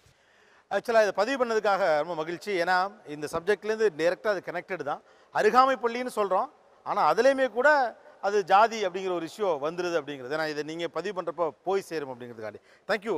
Stay tuned with us. இந்த ஆரோக்கியமான விவாதத்தில் ஒரு சிறிய இடைவேளை. இது ஆச்சி மசாலா நீயா நானா பவர்ட் பை ஜன்னல், சமூகத்தின் சாளரம் Vernika Ayurvedic hair oil, co presented by Sunland, ஒவ்வொரு துளியிலும் எனர்ஜி மற்றும் Adityaram group. Welcome back to Aachi Masala Neeya Naana powered by Jannal, சமூகத்தின் சாளரம் Vernika Ayurvedic hair oil, co presented by Sunland, ஒவ்வொரு துளியிலும் எனர்ஜி மற்றும் ஆதித்யாராம் குரூப். கல்வி பற்றின ஒரு என்ஹான்ஸ்ட் வியூ, ஒரு அடுத்த கட்ட ஒரு விவாதம் இந்த இடத்துல நடந்துகிட்டு இருக்கு. சத்யபாமா யூனிவர்சிட்டியில் ஒரு ஸ்பெஷல் ஷோவாக இதை பார்க்கலாம். நிறைய விஷயங்கள் முன்வைக்கிறாங்க. ஏன் இந்த கல்வி குறித்து இவ்வளவு விமர்சனம் முன்வைக்கப்படுகிறது, கல்வித்துறை எந்த அளவுக்கு மாறி இருக்கிறது, பேசுவோம். பவனந்தி அவர்கள். இந்திய கல்வி வந்து அடுத்த கட்டத்துக்கு நகர வேண்டிய ஒரு காலகட்டத்தில் இருக்கிறோம். ஆனால் அன்னைக்கு நடந்த ஒவ்வொன்றுமே இன்னைக்கு கன்சிஸ்டன்ட்லியாக ஒரு டீஜெனரேட் ஆகி இன்னைக்கு நடந்திருக்கு. மிக குறிப்பாக கல்வியும் போட்டியும் பற்றி இன்னைக்கு விவாதம் நடந்தது. அந்த காலத்தில் பார்த்தீங்க அப்படின்னு சொன்னீங்கன்னா கல்வி எல்லாரும் கல்வி கற்கணும் அப்படின்றதுல போட்டி இருந்தது. நீங்கள் பார்த்தீங்க அப்படின்னா எய்டட் காலேஜஸ், ஈவன் நம்மளுடைய சமுதாய தலைவர்கள் எல்லாருமே சீர்திருத்தவாதி எல்லாருமே எஜுகேட் அப்படின்னு தான் சொன்னாங்க. ஆக எஜுகேஷன் அப்படின்றது ஒரு நவீனத்துவத்துக்கு உள்ள போகிறதுக்கான அந்த போட்டி, அதுக்கான அரசியல் என்னவாக இருந்தது அப்படின்னா அதுக்கான தளத்தை உண்டாக்கி கொடுவதற்கான ஒரு போராட்டம். ஆக எப்பயுமே தமிழகத்தை பொறுத்த வரைக்கும் கல்வி என்பது, ஏன்னா இங்கே பேசப்பட்டது கல்வி அப்படின்றது ஒரு ஐடியாலஜி ஆயிடுச்சு அப்படின்றது. எப்பயுமே தமிழ்நாட்டில் கல்வி அப்படின்றதையும் ஐடியாலஜியும் பிரிக்க முடியாது. இந்த போட்டி, இந்த காம்படிஷன், இன் ஐடியாலஜிக்கல் அண்ட் ஒரு பொலிட்டிக்கல் லெவலில் நடந்த ஒரு விஷயம் இன்னைக்கு மார்க்கெட் லெவலில் போயிடுச்சு. இன்னைக்கு வந்து நான் எவ்வளோ மார்க் வாங்க போகிறேன், இன்னைக்கு அந்த காம்படிஷன்ஸ்குள்ளே தான் நம்ம வந்து இன்னைக்கு போயிட்டோம். என்னுடைய அடிப்படையான கருது வந்து என்னன்னா, இதுவரைக்கும் தமிழ்நாட்டில் வந்து கல்வி அப்படின்றது நவீனத்துக்கான ஒரு உருவமாக இருந்தது. அது இன்று மாறி இன்னைக்கு டீஜெனரேட் ஆகிருக்கு. அது அடுத்த கட்டத்துக்கு போகணும் அப்படின்னக்கூடியான ஒரு விஷயம்தான். அது ஜெய கிருஷ்ணமூர்த்தி மற்றவங்களை பற்றியெல்லாம் இன்னைக்கு வந்து பேசினாங்க. நான் அதை பற்றி பரல, அரசு சார்ந்து நடக்கக்கூடியான விஷயங்களையே வந்து இன்னைக்கு வந்து சொல்கிறேன். 1968 நம்ம முதல்ல வந்து நேஷனல் எஜுகேஷன் பாலிசியை வந்து உருவாக்கணும். அதற்கு அடுத்து 1986 வந்து உருவாக்கணும். அதற்கு பின்னாடி இன்னைக்கு வந்து draft national new education policy இன்னைக்கு வெப்சைட்டில் அப்லோட் பண்ணியிருக்கிறாங்க. மினிஸ்ட்ரி ஆஃப் ஹச்ஆர்டி எத்தனை பேர் படித்தோம் அப்படின்னு தெரியல. யாஷ்பால் மாதிரியான ஒருத்தவர், ஒரு எஜுகேஷனிஸ்ட், ஒரு 1968 86 நம்மளுடைய எஜுகேஷனை தள்ளுறதுக்கு அவ்வளவு கஷ்டப்பட்டிருக்காங்க. இன்னைக்கு யாஷ்பாலுக்கு பின்னாடி இன்னைக்கு வந்து கிருஷ்ணகுமார். இன்னைக்கு ஒரு தொடர்ச்சியான, நான் சொல்றது எல்லாருமே இன்னைக்கு அரசு தளத்தில் தான் நடக்குது, சிவில் சொசைட்டி தளத்தில் இருக்கு. நான் ஜெய கிருஷ்ணமூர்த்தியோ மற்றவங்கள பற்றியோ இன்னைக்கு வந்து நடக்குது. இன்னைக்கு என்ன நடந்திருக்கு அப்படின்னா, கற்பித்தல்ல இருந்து இன்னைக்கு வந்து கற்றலுக்கு மாறி இருக்கும். டீச்சிங்ல லேர்னிங் இன்னைக்கு எல்லாம் ஏபிஎல் மெத்தட் பற்றி பேசினாங்க. இன்னைக்கு ஏபிஎல் மெத்தடை இன்ட்ரடியூஸ் பண்ண பிற்பாடு இன்னைக்கு வந்து எஜுகேஷன் போட்டின்னு பண்ணுறதுக்கான அவசியமே இன்னைக்கு வந்து இல்லை. அடுத்து வந்து என்ன, டீச்சர் குவாலிஃபிகேஷன்ஸ். இன்னைக்கு வந்து எனக்கு பல விஷயங்கள் வந்து +2 முடிச்சு, ஈவன் நான் ஃபிசிக்ஸ் படித்த பிறகு பல விஷயங்கள் எனக்கு வந்து புரியலை. சுஜாதா அவனுடைய ஏன் எதற்கு எப்படின்ற புத்தகத்தை படிக்கிறப்ப தான் எனக்கு பல பேசிக்கான சயின்ஸே எனக்கு புரிஞ்சது. எனக்கு சுஜாதா வந்து 10வது வந்து வாத்தியாரா வந்திருந்தாருன்னு வச்சுக்கோங்களேன், இங்க வந்து வேற, இங்க இஷ்யூ வந்து அதுதான். என்னைய பொறுத்த வரைக்கும் கல்வி என்பது திறனையும் ஆற்றலையும் வரப்புறதான், கிரியேட்டிவிட்டி கூட இல்லை. அது ரொம்ப தெளிவா வந்து ஓவியா வந்து சொல்லிட்டாங்க. ஏன்னா இந்தியாவில் நான் மதிக்கக்கூடிய எந்த ஒரு கிரியேட்டிவிட்டியாளரையும் எந்த நிறுவனங்கள் கல்விக்கூடங்களும் உருவாக்கலை. அது லிட்ரேச்சர்லையும் இல்லை, ஓவியத்திலையும் இல்லை, நாடகத்திலையும் இல்லை, எதுலையுமே இல்லை. ஆக வந்து கல்வியினுடைய திறன் உங்களுக்கு திறனையும் ஆற்றலையும் உருவாக்குறதாம். என்னுடைய இதை பொறுத்த வரைக்கும் கல்வி அப்படின்றது அடுத்த கட்டத்துக்காக நகர வேண்டிய ஒரு காலகட்டத்தில் வந்து நம்ம வந்து இருக்கிறோம். இன்னைக்கு சாய்ஸ் பேஸ் கிரெடிட் சிஸ்டத்தை வந்து ஒழுங்காக இன்னைக்கு அப்ளை பண்ணணும் அப்படின்னா என்ன பண்ணலாம் அப்படின்னா, மதுரையில் படிக்கக்கூடியவன் வந்து ஒரு கோர்ஸ் வந்து ஐஐடிக்கு வரலாம், ப்ரொவைடட் ஐஐடி அந்த ஸ்பேஸுக்கு தரதுக்கு தயாராக இருக்கணும். ஏன்னா இங்கே சாய்ஸ் பேஸ்டு கிரெடிட் சிஸ்டம்ஸ் நீங்கள் இந்தியாவில் இருக்கு. ஆனால் நல்லாவே தெரியும், இன்னைக்கு இந்தியாவில் டெலிபரேட்லி வந்து உங்களுக்கு சாய்ஸ் பேஸ்ட் கிரெடிட் சிஸ்டம் எப்படிலாம் கொள்ளணுமோ அதெல்லாம் கொண்டுகிட்டு இருக்கிறாங்க. இதுதான் இங்கே வந்து நடந்துகிட்டு இருக்கு. ஆனால் ஆரோக்கியமான இது வந்து உங்களுக்கு ஜவஹர்லால் நேரு பல்கலைக்கழகத்தில் இன்னைக்கு ரொம்ப அற்புதமாக சாய்ஸ் பேஸ்ட் கிரெடிட் சிஸ்டம் கொடுக்குறாங்க. நீங்கள் அமெரிக்காவுக்கே நீங்கள் போக வேண்டிய அவசியம் இல்லை. நீங்கள் போய் நீங்களே வந்து கேட்கலாம், இந்த கோர்சஸ் வந்து எனக்கு வந்து இது பண்ணி கொடுங்க அப்படின்னு சொல்லி வந்து அவர் கேட்கலாம். இந்தியாவை அடுத்த கட்டத்துக்கான நடத்தக்கூடிய ஒரு நவீனத்துவத்துக்கான ஒரு கல்வி அப்படின்றதான அடிப்படை ரொம்ப அதிகமாக இருக்குன்னு நான் நினைக்கிறேன். சில நேரம் நீ நடத்துகிறப்ப நல்ல விஷயம் பண்ணுறாங்கிற மாதிரி பெருமையாக இருக்கும். அது உங்களை மாதிரி யாராவது பேசல தான், ரொம்ப அருமையாக பேசுனீங்க சார். நீங்கள் பேசுனது அப்படியே அவங்க சிவகாமி மேடம் அப்படியே பார்த்துட்டு இருக்காங்க. பவனந்தி சார், ஒரு கேள்வி. ஒரு பக்கம் நீங்கள் எந்த மாதிரியான ஒரு விஷயம் இருக்கணும்னு சொல்கிறீங்களோ அதை நீங்கள் கொஞ்சம் கவனித்து பார்க்கக்கூடிய மேற்குலகத்தில் தூக்கிட்டே இருக்காங்க. ஃபார் எக்ஸாம்பிள் யூகேலாம் ஹியூமனிட்டிஸ் அந்த கோர்சஸ்லாம் கொஞ்சம் அப்படியே டைல்யூட் பண்ணிட்டே இருக்காங்க. ஆட்கள் இல்லை, அல்லது தேவைப்படல, அல்லது ஃபண்ட் இல்லை. இப்போ உலகம் முழுவதுமே இந்த ஒரு தடுமாற்ற நிலை இருக்கத்தானே இருக்கு. ஆர்ட்ஸ் அண்ட் ஹியூமனிட்டிஸஸ் படிக்கக்கூடியவங்களுடைய சோஷியல் பேக்ரவுண்டும் சயின்ஸ் படிக்கக்கூடியவங்களுடைய சோஷியல் பேக்ரவுண்டையும் நாங்கள் வந்து சமூக விளக்கல் துறையில் இருக்கிறப்ப என்னுடைய நண்பர், என்னுடைய கலீக் ரகுபதின்றவரை அவர் எடுத்து படித்து பார்த்தார். அதிகமாக ஹியூமனிட்டி சயின்ஸ் அது மிக குறிப்பாக இன்னும் அத்தன்டிக்காக நாங்கள் பேசணும் அப்படின்னா தமிழ்நாடு இந்தியாவில் நான் ஜென்ரலைஸ் பண்ணல, திருநெல்வேலி மாவட்டத்தை மட்டும் வச்சு எங்களுடைய ஆய்வு, அவர் நடத்தின ஆய்வுடைய இதில் உங்களுக்கு ஆர்ட்ஸ் அண்ட் ஹியூமனிட்டிஸஸில் வந்து உங்களுக்கு வந்து யார் அதிகமாக இருக்கிறாங்கன்னா தலித்துகளும் பொருளாதாரத்தில் தள்ளப்பட்டவங்களும் தான். அதில் கேஸ் ஹிஸ்ட்ரி அவர் ரொம்ப அழகாக நரேட் பண்ணுவார். இவர் போய் நீங்கள் போய் ஃபஸ்ட் குரூப்பு கேட்டு போனால், நீ எல்லாம் எதுக்கு ஃபஸ்ட் குரூப்புக்கு வர, நீ இன்னதான் இருக்க, நீ இதை வந்து படி. ஸோ ஸ்டாண்டர்டைஸ்டான விஷயங்கள். ஸோ இது மாதிரியான அதை தான் நான் வந்து திருப்பி சொன்னேன். வந்து நமக்கான எஜுகேஷன் அப்படின்றது வந்து இன்னைக்கு ஐடியாலஜி, இன்னைக்கு அது போராட்டம்.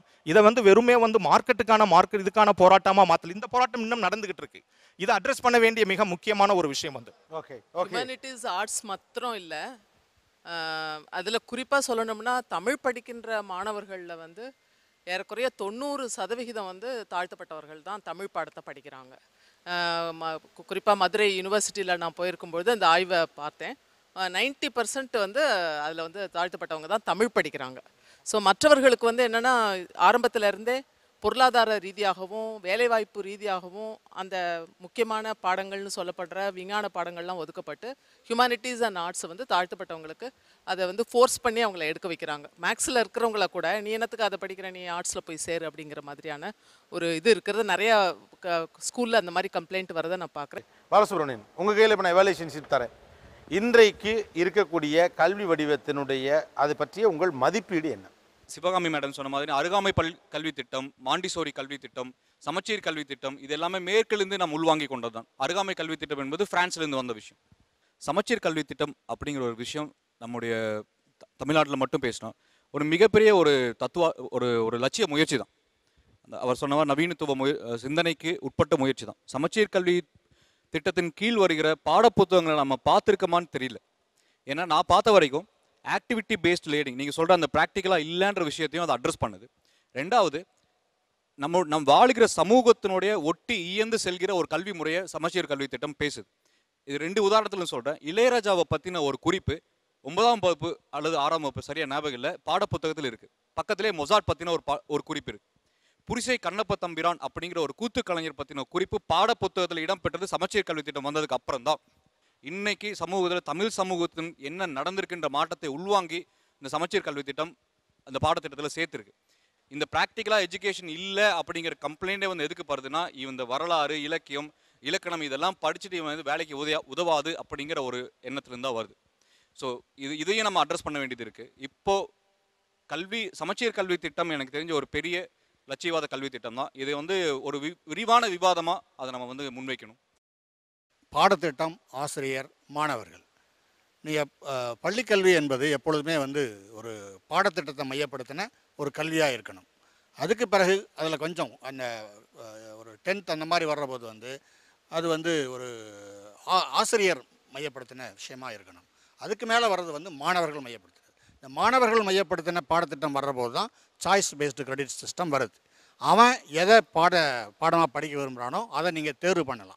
அதுக்கான வாய்ப்பை வந்து கொடுக்கணும். இன்றைக்கி வந்து தமிழ்நாட்டில் இருக்கிற எல்லா கல்லூரிகள்லையும் இந்த திட்டம் இருக்குது, நடைமுறையில் இருக்குது. ஆனால் வந்து அது வந்து வெற்றிகரமாக இல்லை. குறிப்பாக வந்து இப்போ நீங்கள் பாண்டிச்சேரி பல்கலைக்கழகத்தில் இருக்குது.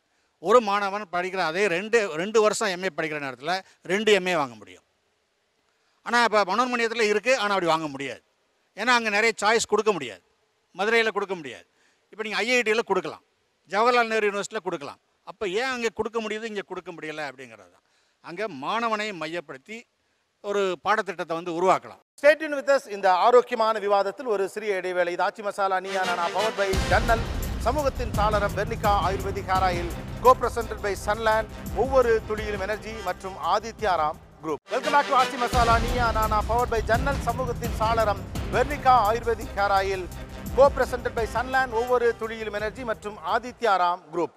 கல்வி பற்றிய ஒரு பெரும் விவாதம். இந்த கல்வி வடிவத்துக்குள்ள எதுவெல்லாம் குறையாகப்படுகிறது, இந்த கல்வி சூழலுக்குள் என்ன மாற்றங்கள் நடந்து கொண்டு இருக்கிறது, பேசலாம். இப்போ நான் வந்து வார்சாவில் இருந்தேன். வார்சாவில் இருக்கிறது ஒரு மாணவி வந்து அவளுக்கு வந்து யோகா படிக்கணும் அப்படின்னு ஒரு ஆசை. ஏன்னா இந்தியன் ஸ்டடீஸில் யோகா படிக்கணும் அப்படின்னா அங்கே டிபார்ட்மெண்ட்டில் அதுக்கான வாய்ப்பு கிடையாது. அப்போது வார்சாவில் எங்கேயாவது வந்து யோகா சொல்லித் தர்றவங்க யாராவது இருக்காங்களா அப்படின்னாக்க அவங்களே போய் கண்டுபிடிக்கிறா. அவன் என்ன எப்படி சொல்லித்தராங்கிற ஒரு சிஸ்டத்தை வந்து அவங்ககிட்ட கேட்டு கொண்டு வரா. இது போதுமா அப்படின் போது டிபார்ட்மெண்ட்டில் கரிக்குலம் அந்த இதில் வந்து டிஸ்கஸ் பண்ணுறாங்க. ஓகே, அவர்கிட்ட படிச்சுட்டு வா, அவர் வந்து சர்டிஃபிகேட் கொடுத்தா யூனிவர்சிட்டி கிரேடுக்குள்ளே அவங்க சேர்த்துக்குவாங்க. யூனிவர்சிட்டி வெளியில் இருக்க அந்த ஆளை நம்பும். ஆனால் இந்தியாவில் அப்படி நம்ப முடியாது. இந்தியாவில் யாராவது ஒரு ஆள் வந்து ஒரு கம்ப்யூட்டர் சென்டர் நடத்துவார். நாங்கள் அந்த முயற்சி பண்ணோம் மனோன்மணியத்தில். Tamil with computer science, history with computer science. அப்போது அங்கே இருக்கிற கம்ப்யூட்டர் டிபார்ட்மெண்ட் வந்து நீங்கள் கொடுக்க முடியுமா அப்படின்னாக்க எங்களால் முடியாது. ஹிஸ்ட்ரி ஸ்டூடெண்ட்ஸ்க்கு நாங்கள் சொல்லித்தர முடியாது. நாங்கள் வந்து எம்எஸ்சி கம்ப்யூட்டர்ஸ் தான் நடத்துவோம். அப்போ என்ன செய்யலாம்னா திருநெல்வேலியில் யாராவது கம்ப்யூட்டர் சென்டர்ஸ் நடத்துவாங்க. அவங்கக்கிட்ட ஏதாவது கோர்ஸ் இருக்கா, நீங்கள் ஏதாவது சிலபஸ் இருக்கா, அதை எங்களுக்கு கொடுங்க, நாங்கள் அப்ரூவ் பண்ணுறோம் அப்படிங்கிற போது அங்கே அப்படி ஒரு சிலபஸே கிடையாது. அவங்க மனம் போன போக்கில் நடத்துகிறாங்க. அப்புறம் பெர்மனண்ட்டாக டீச்சரும் கிடையாது. ஒரு 15 நாள் ஒரு ஆள் நடத்துவார், அடுத்து போயிடுவார்.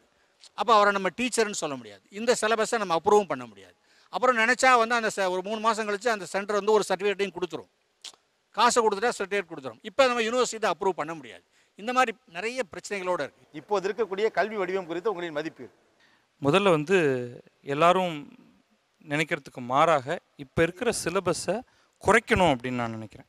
நான் 8வது 9வது 10 11 12 சிலபஸ் கணிதம் அறிவியல் எல்லாமே அதிகமாக இருக்குது. சோஷியல் சயின்சஸ் அதுக்கு ஈக்குவலண்ட்டாக 11வது 12வதுல இருக்கக்கூடிய பாடங்கள் அதிகமாக இருக்குது. இது அதிகமாக இருக்கிறதோடைய மிகப்பெரிய குறை வந்து ஆசிரியர்கள் சிலபஸை முடிக்கணும் அப்படிங்கிறது ஏதோ வந்து உலகத்திலேயே மிக முக்கியமான ஒன்றாக எடுத்துக்கிட்டு கிளாஸில் உட்காந்து விளக்கமாக ஒரு விஷயத்தை சொல்லி கொடுக்கறதுக்கு முன்னாடி ஐயோ இது சொல்லணும்னா அதை முடிக்க முடியாதே அப்படின்னு நினச்சிட்டு ஓட வேண்டிய ஒரு நிலைமையாக இருந்திருக்கு.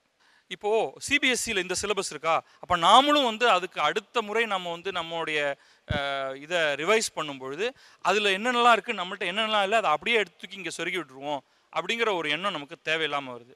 அது நம்மகிட்ட இருக்கிற ஒரு சுயநம்பிக்கை இல்லாதது. எனக்கு இதுதான் இருக்கணும், இது போதும், இதுக்கு மேலே படிக்கிறத அவங்க படிச்சுட்டு போகட்டும் அப்படின்ட்டு இவ்வளவு சொல்லி கொடுத்து நம்ம எண்ணத்தை உண்மையில கடத்த முடியாது. இது ரொம்ப ஜாஸ்தியானது. டீச்சர்ஸ் கிட்ட ப்ரெஷர் இருக்காது. இப்போ இருக்கிற பாடத்தை இப்போ இருக்கக்கூடிய நாட்களில் எந்த ஆசிரியராலையும் நியாயமாக நடத்த முடியாதுன்னு நான் நினைக்கிறேன். இது நான் வந்து முதல் பாயிண்ட்டாக முன்வைக்கிறேன். ரெண்டாவது வந்து இப்போ இருக்கிற கல்வி திட்டத்தில் ஆசிரியர்களுடைய அது யார் வந்து ஆசிரியர் ஆகிறாங்க அப்படிங்கிறதுல இது ஜாதி சார்ந்து இல்லை, அதனால் யாருன்னு அதுக்காக தாக்காதீங்க. யார் வந்து கல்வியை கற்றுத்தரத்துக்கு வராங்க அப்படிங்கிறதுல சில பிரச்சனைகள் இருக்குது. ஏன்னா இந்த சேலரியில் இருக்கக்கூடிய அது வந்து ப்ரைவேட் டீச்சிங்கில் இருக்கிறவங்களுக்கு ரொம்பவே குறைவான சேலரி இருக்கிறதுனால கல்வியை விரும்பி ஆசிரியர் ஆகணும்னு நினைக்கிற பலர் வந்து அதில் வாழ்க்கை நடத்த முடியாதுங்கிறதுனால வேறு என்னென்ன வேலை கிடைக்குமோ அதை பார்த்துட்டு போயிடுறாங்க. அதனால் உண்மையிலேயே நன்கு கல்வி கற்றுத்தரக்கூடிய பலர் வந்து இந்த துறைக்கு வர முடியாமல் போயிடுது.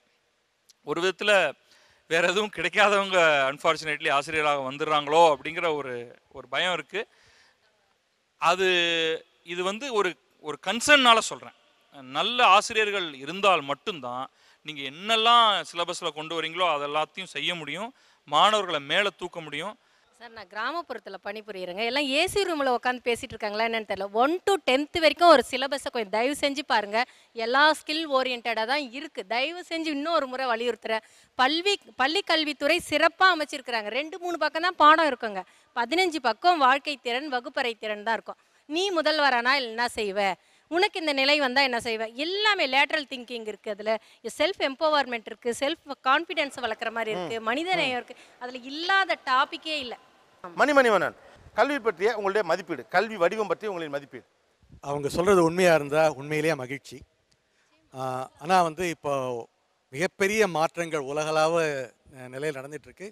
நம்ம ஒரு விதத்தில் மற்ற நாடுகளோடு போட்டி போயிட்டுருக்கோம். 10வது படிச்சுட்டு வந்தவங்க வந்து மற்ற நாடுகளில் 10வது படிச்சுட்டு வந்தவங்க செய்யக்கூடிய வேலையை நம்மளால் செய்ய முடியலன்னா அந்த வேலைகள் இங்கே வராது. அதனால் அதுக்கான தரத்தை வந்து உலகம் நிர்ணயிக்குது, நம்ம நிர்ணயிக்கலை. அதனால் ஓரளவுக்கு அந்த போட்டி இருக்குது. அதே போல் இந்த போட்டி வந்து தனக்குள்ளே இருக்கிறது இல்லாமல் தரத்தை உயர்த்துக்கு போட்டி வேணும். அதுக்கு வந்து அமெரிக்காவில் வந்து இருக்கிறது, மற்ற இடங்கள் இருக்கிறது என்னென்னா வந்து ஒரு சாதாரண அமைப்பு, அப்புறம் வந்து அட்வான்ஸ் பிளேஸ்மெண்ட். இது வந்து பேசிக். இது மட்டும் எல்லாம் கண்டிப்பாக படிச்சு தான் ஆகணும். ஆனால் எப்போதுமே அமெரிக்காவே கம்பேர் பண்ணி, அமெரிக்கா மட்டும் இல்லை, மற்ற இடங்கள் இருக்கு, இந்தியாவிலும் இருக்கு. நம்ம பெருவாரியாக உலகத்தின் ஆகச்சிறந்த இடம் நம்ம நம்புற அமெரிக்காவையே தொட்டதுக்கெல்லாம் நம்ம எப்படி கம்பேர் பண்ண முடியும்? கம்பேர் பண்ண வேண்டியது. அதுல சில நல்ல கருத்து இல்லை, நம்ம எக்கானமி, நம்ம ஜியோகிராபிக்கல் ஸ்டேட்டஸ், நம்முடைய மக்கள் தொகை, நம்முடைய பாலிசி, நம்முடைய பிரின்சிபிள்ஸ்னு ஒன்று இருக்கு. ஆமாம், அமெரிக்காவுடைய பாலிசி, பிரின்சிபிள், இடம், ஜியோகிராபிக்கல் அட்வான்டேஜ், நிலவளம், நீர் ஆதாரம், அப்புறம் அவங்கள்ட்ட கூடிய பொருள் வளம், அது வேற. ஆனால் எப்பொழுதுமே நாம த பெஸ்ட் நம்புற காரணத்தினாலே அமெரிக்காவோட இந்தியாவுடைய எல்லாத்தையும் ஒப்பிட்டுக்கிட்டு இருக்கிறதே எப்படி அடிப்படையில் சரியா இருக்க முடியும்? ஏன்னா வந்து நம்மளால ஒரு சிங்கப்பூரோ ஒரு ஃபின்லாந்து கூடயோ ஒப்பிடுறது வந்து பொருந்தாது. ஏன்னா ரொம்ப சின்ன நாடுகள். அமெரிக்கா நம்மளை போல பல இனங்கள், பல மக்கள், நிறைய இதில் பல கலாச்சாரங்கள், இதை பெரிய நாடு, நமக்கு இருக்கிற பல மாநிலங்கள், நிறைய விதத்தில் நமக்கு அவங்களுக்கு வந்து ஒற்றுமைகள் இருக்குது. பின்புலம் வந்து நம்ம பண்ண எக்ஸ்பிளைன் அவன் பண்ணுறான். நம்ம வந்து இந்த இடப்பங்கீடு வந்து நம்ம முன்னாடி கொண்டு விட்டோம். அவங்க வந்து அதெல்லாம் கூட கோட்டா சிஸ்டம் கொடுக்கவே முடியாதுன்னா அப்புறம் அதுக்கு வந்து அஃபர்மேட்டிவ் ஆக்ஷன் அப்படின்னு பேர் கொடுத்துட்டு அதே தான் பண்ணுறாங்க. ஏன்னா அவங்களும் நினைக்கிறாங்க இவங்க வந்து பின்தங்கி இருக்காங்கன்னா அவங்களுக்கு வந்து வரலாற்றில் அவங்களுக்கு ஏதோ ஒரு பெரிய தவறு இழைச்சிருக்கோம், அதை நம்ம நிறைவு செய்யணும்னா அவங்களுக்கு கூடுதலாக வாய்ப்பை கொடுக்கணும். அதனால தான் வந்து அவங்களோட சில எக்ஸ்பெரிமெண்ட்ஸ் வந்து நம்மளும் பண்ணி பார்க்கலாம். ஜீனியஸ் ஸ்கூல்ஸ்ன்னு சில இதெல்லாம் வச்சுருப்பாங்க ஒவ்வொரு மாவட்டத்துலேயும். அவங்களுக்கு வந்து இன்னும் பார்த்துக்கிட்டே இருக்கணும். இது வந்து அந்தந்த ஆசிரியர்களுக்கு மட்டும் இல்லாமல் இதில் இன்னும் ஜாதி சிக்கல்கள்லாம் இருக்குது. யாராவது ஒருத்தர் இதை பார்த்துட்டே இருக்கணும். நம்ம வந்து இந்த எக்ஸ்பெரிமெண்ட் பண்ணுறவங்க இங்கே பார்த்தா அங்கே பள்ளிக்கூட மாணவர்கள் வந்து நோபல் கிளாஸ் ரிசர்ச் பண்ண முடியுது, நோபல் ப்ரைஸ் வின் பண்ண சயின்டிஸ்ட் கூட சேர்ந்து வேலை பண்ண முடியுது. அந்த மாதிரி நம்ம வந்து வாய்ப்பு ஏற்படுத்தி கொடுக்கணும். அப்படி கொடுத்தா தான் அந்த உயர் மட்டத்தில் நம்ம உலக நாடுகளோட போட்டி போடணும். தமிழ்நாட்டில் இந்த இடஒதுக்கீடு அப்படிங்கிற வார்த்தையை எடுத்துட்டு இடப்பங்கீடுங்கிற வார்த்தையை தான் முன்வைக்கணும் அப்படின்னு ஒரு கோரிக்கை வந்திருக்கு. அது அழகாக நீங்களும் பதிவு பண்ணீங்க. Thanks a lot for that. கல்வி குறித்த உங்கள் மதிப்பீடு, இப்போதைய கல்வி வடிவம் குறித்த உங்கள் மதிப்பீடு. Last point. முதல் விஷயம் வந்து ஒரு பொதுப்பள்ளி முறை, அரசு பள்ளி முறைக்கும் அடுத்து பொதுப்பள்ளி முறை. பள்ளி கல்வி என்பது குறைந்தபட்சம் பள்ளி கல்வியாவது அரசாங்கத்தினுடைய முதலீடாக ஒரு பொதுப்பள்ளி முறையில் ஒரே சிலபஸ், அதை கற்றுக் கொடுக்குற முறையில் அதில் வந்து பல்வேறு சைடு விஷயங்கள்லாம் கொஞ்சம் மாற்றிக்கலான்னாலும் கூட அடிப்படையில் வந்து ஒரே முறை இங்கே இருக்கணும். அதற்கு முதல்ல செய்ய வேண்டிய விஷயம் இந்த கன்கரண்ட் லிஸ்ட்டில் இருக்கக்கூடிய கல்வியை வந்து மாநிலங்களுக்கு மாற்றி அந்தந்த மாநிலத்தின் சூழலுக்கு ஏற்றது போல், ஏன்னா ஒன்றுமே தன்னளவிலே வந்து இயங்கக்கூடிய வந்து ஒரு சமூகங்கள் தான், அந்த மாதிரி கொண்டு வரக்கூடிய ஒரு பொதுப்பள்ளி முறை வந்து வேணும். இது கற்பனையாக இல்லையானலாம் பார்க்க வேணாம். பல நாடுகளில் நம்ம எந்த நாடெல்லாம் வளர்ந்த நாடுன்னு சொல்கிறோமோ அந்த நாடுகளில் பெரும்பாலும் இப்படி தான் இருக்குது. தனியார் பள்ளிகளே இல்லைன்னு நான் சொல்ல மாட்டேன், இங்கேயும் தனியார் பள்ளிகளே வரவே கூடாதுன்னு நான் சொல்லலை. ஆனால் பொதுப்பள்ளி முறையை வந்து பிரதான முறையாக, ஏன்னா மறுபடியும் நம்ம மனநிலை வந்து திருப்பி வந்து எவ்வளோ பேர் அரசு பள்ளிக்கு நம்ம பிள்ளைகளை கொண்டு போய் சேர்ப்போன்னு சொல்ல முடியாது, அதெல்லாம் போயிடும். இந்தியாவில் மறுபடியும் வலியுறுத்தி கூற வேண்டிய விஷயம் குறைந்தபட்சம் தொடக்க கல்வியாவது தாய்மொழியில் இருக்கணும். இந்த மொழிங்கிற காம்போனண்ட்டை எடுத்துகிட்டு நீங்கள் எதையுமே பண்ண முடியாது. அதுக்கு 1000 உதாரணங்கள் இந்த அரங்கிலே நான் பலமுறை பேசியிருக்கிறேன். அந்த தொடக்க கல்வியாவது அந்த தாய்மொழியில் இருந்து பிறகு எத்தனை மொழிகள் வேண்டுமானாலும் கற்றுக்கொள்வதற்கான வசதிகள்லாம் நம்ம கொடுத்துடலாம். இந்த கல்வி முறையை மாற்றுவதற்கான அடிப்படை விஷயமா நான் பார்க்குறேன். ஸ்போர்ட்ஸ்ன்ற ஒரு சிலபஸையும் ஆட் பண்ணலாம். இது பார்ட் ஆஃப் எஜுகேஷன். அதோட ஹெல்த்தி இம்பார்ட்டன்ஸு, நியூட்ரிஷனோட இம்பார்ட்டன்ஸு அதையும் நம்ம ஆட் பண்ணலாம் இந்த சிலபஸில். இது குழந்தைக்கு வந்து சின்ன வயசுலேயும் நம்ம சொல்லிட்டோம்னு வச்சிங்களேன், சின்ன சின்ன எக்ஸசைஸஸோ சின்ன விளையாட்டோ பண்ணி நாளைக்கு 12th முடிச்சு அவங்க இன்ஜினியரிங் காலேஜ் ஜாயின் பண்ண உடனே போய் எக்ஸசைஸோ பண்ண போகிறதில்ல. ஏன்னா நம்ம வந்து ஃபியூச்சரோட எக்கானமி பற்றி சொல்கிறோம். இப்போ குழந்தைங்களுக்கு ஃப்யூச்சரில் நீ இப்படி இருக்கணும், இந்த மாதிரி கோர்சஸ்லாம் படிக்கணும்னு சொல்கிற மொழியை உன்னோட உடல்நிலை இந்த மாதிரி நீ படிச்சுக்கிட்டே இருந்து உட்காந்துட்டு டியூஷன்ஸு கோச்சிங் கிளாஸஸ்னு போய் உடம்பு ரணப்படுத்தாமல் இந்த ஸ்போர்ட்ஸையும் நம்ம இன்க்ளூட் பண்ணலாம். அதையும் நம்ம வந்து சிலபஸில் இன்க்ளூட் பண்ணுறதுக்கான வாய்ப்புகள் இருக்குது. கல்வியை வந்து ஒரு மிகப்பெரிய சாதனமாக சமூக தீமைகளை அகற்றுறதுக்கு நம்ம பயன்படுத்தணும். ஆனால் இன்ன வரைக்கும் நம்முடைய சிலபஸில் வந்து சாதி பற்றிய ஒரு சிலபஸே கிடையாது. அதாவது ஒரு சோஷியல் ஹயரார்கி அது எப்படி ஒழியுங்கிறத, ஒருவேளை அவர் ராமசாமி பக்கத்தில் பேசிகிட்டு இருக்கும்போது சொன்னார் பேசாமல் இருக்கிறதுனால அது வந்து ஒழியும்னு நினச்சாங்க அப்படின்னுட்டு. பட் இவ்வளோ காலமாக நம்ம பேசாமல் இருந்து அது வளர்ந்துட்டு இருக்குதானே தவிர அது வந்து ஒழிக்க முடியல. அதனால் கல்வியில் நிச்சயமாக இப்படி ஒரு சிஸ்டத்தை கொண்டு வந்து பிள்ளைங்களை பேச வைக்கிறது ரொம்ப ரொம்ப அவசியம்னு நான் நினைக்கிறேன்.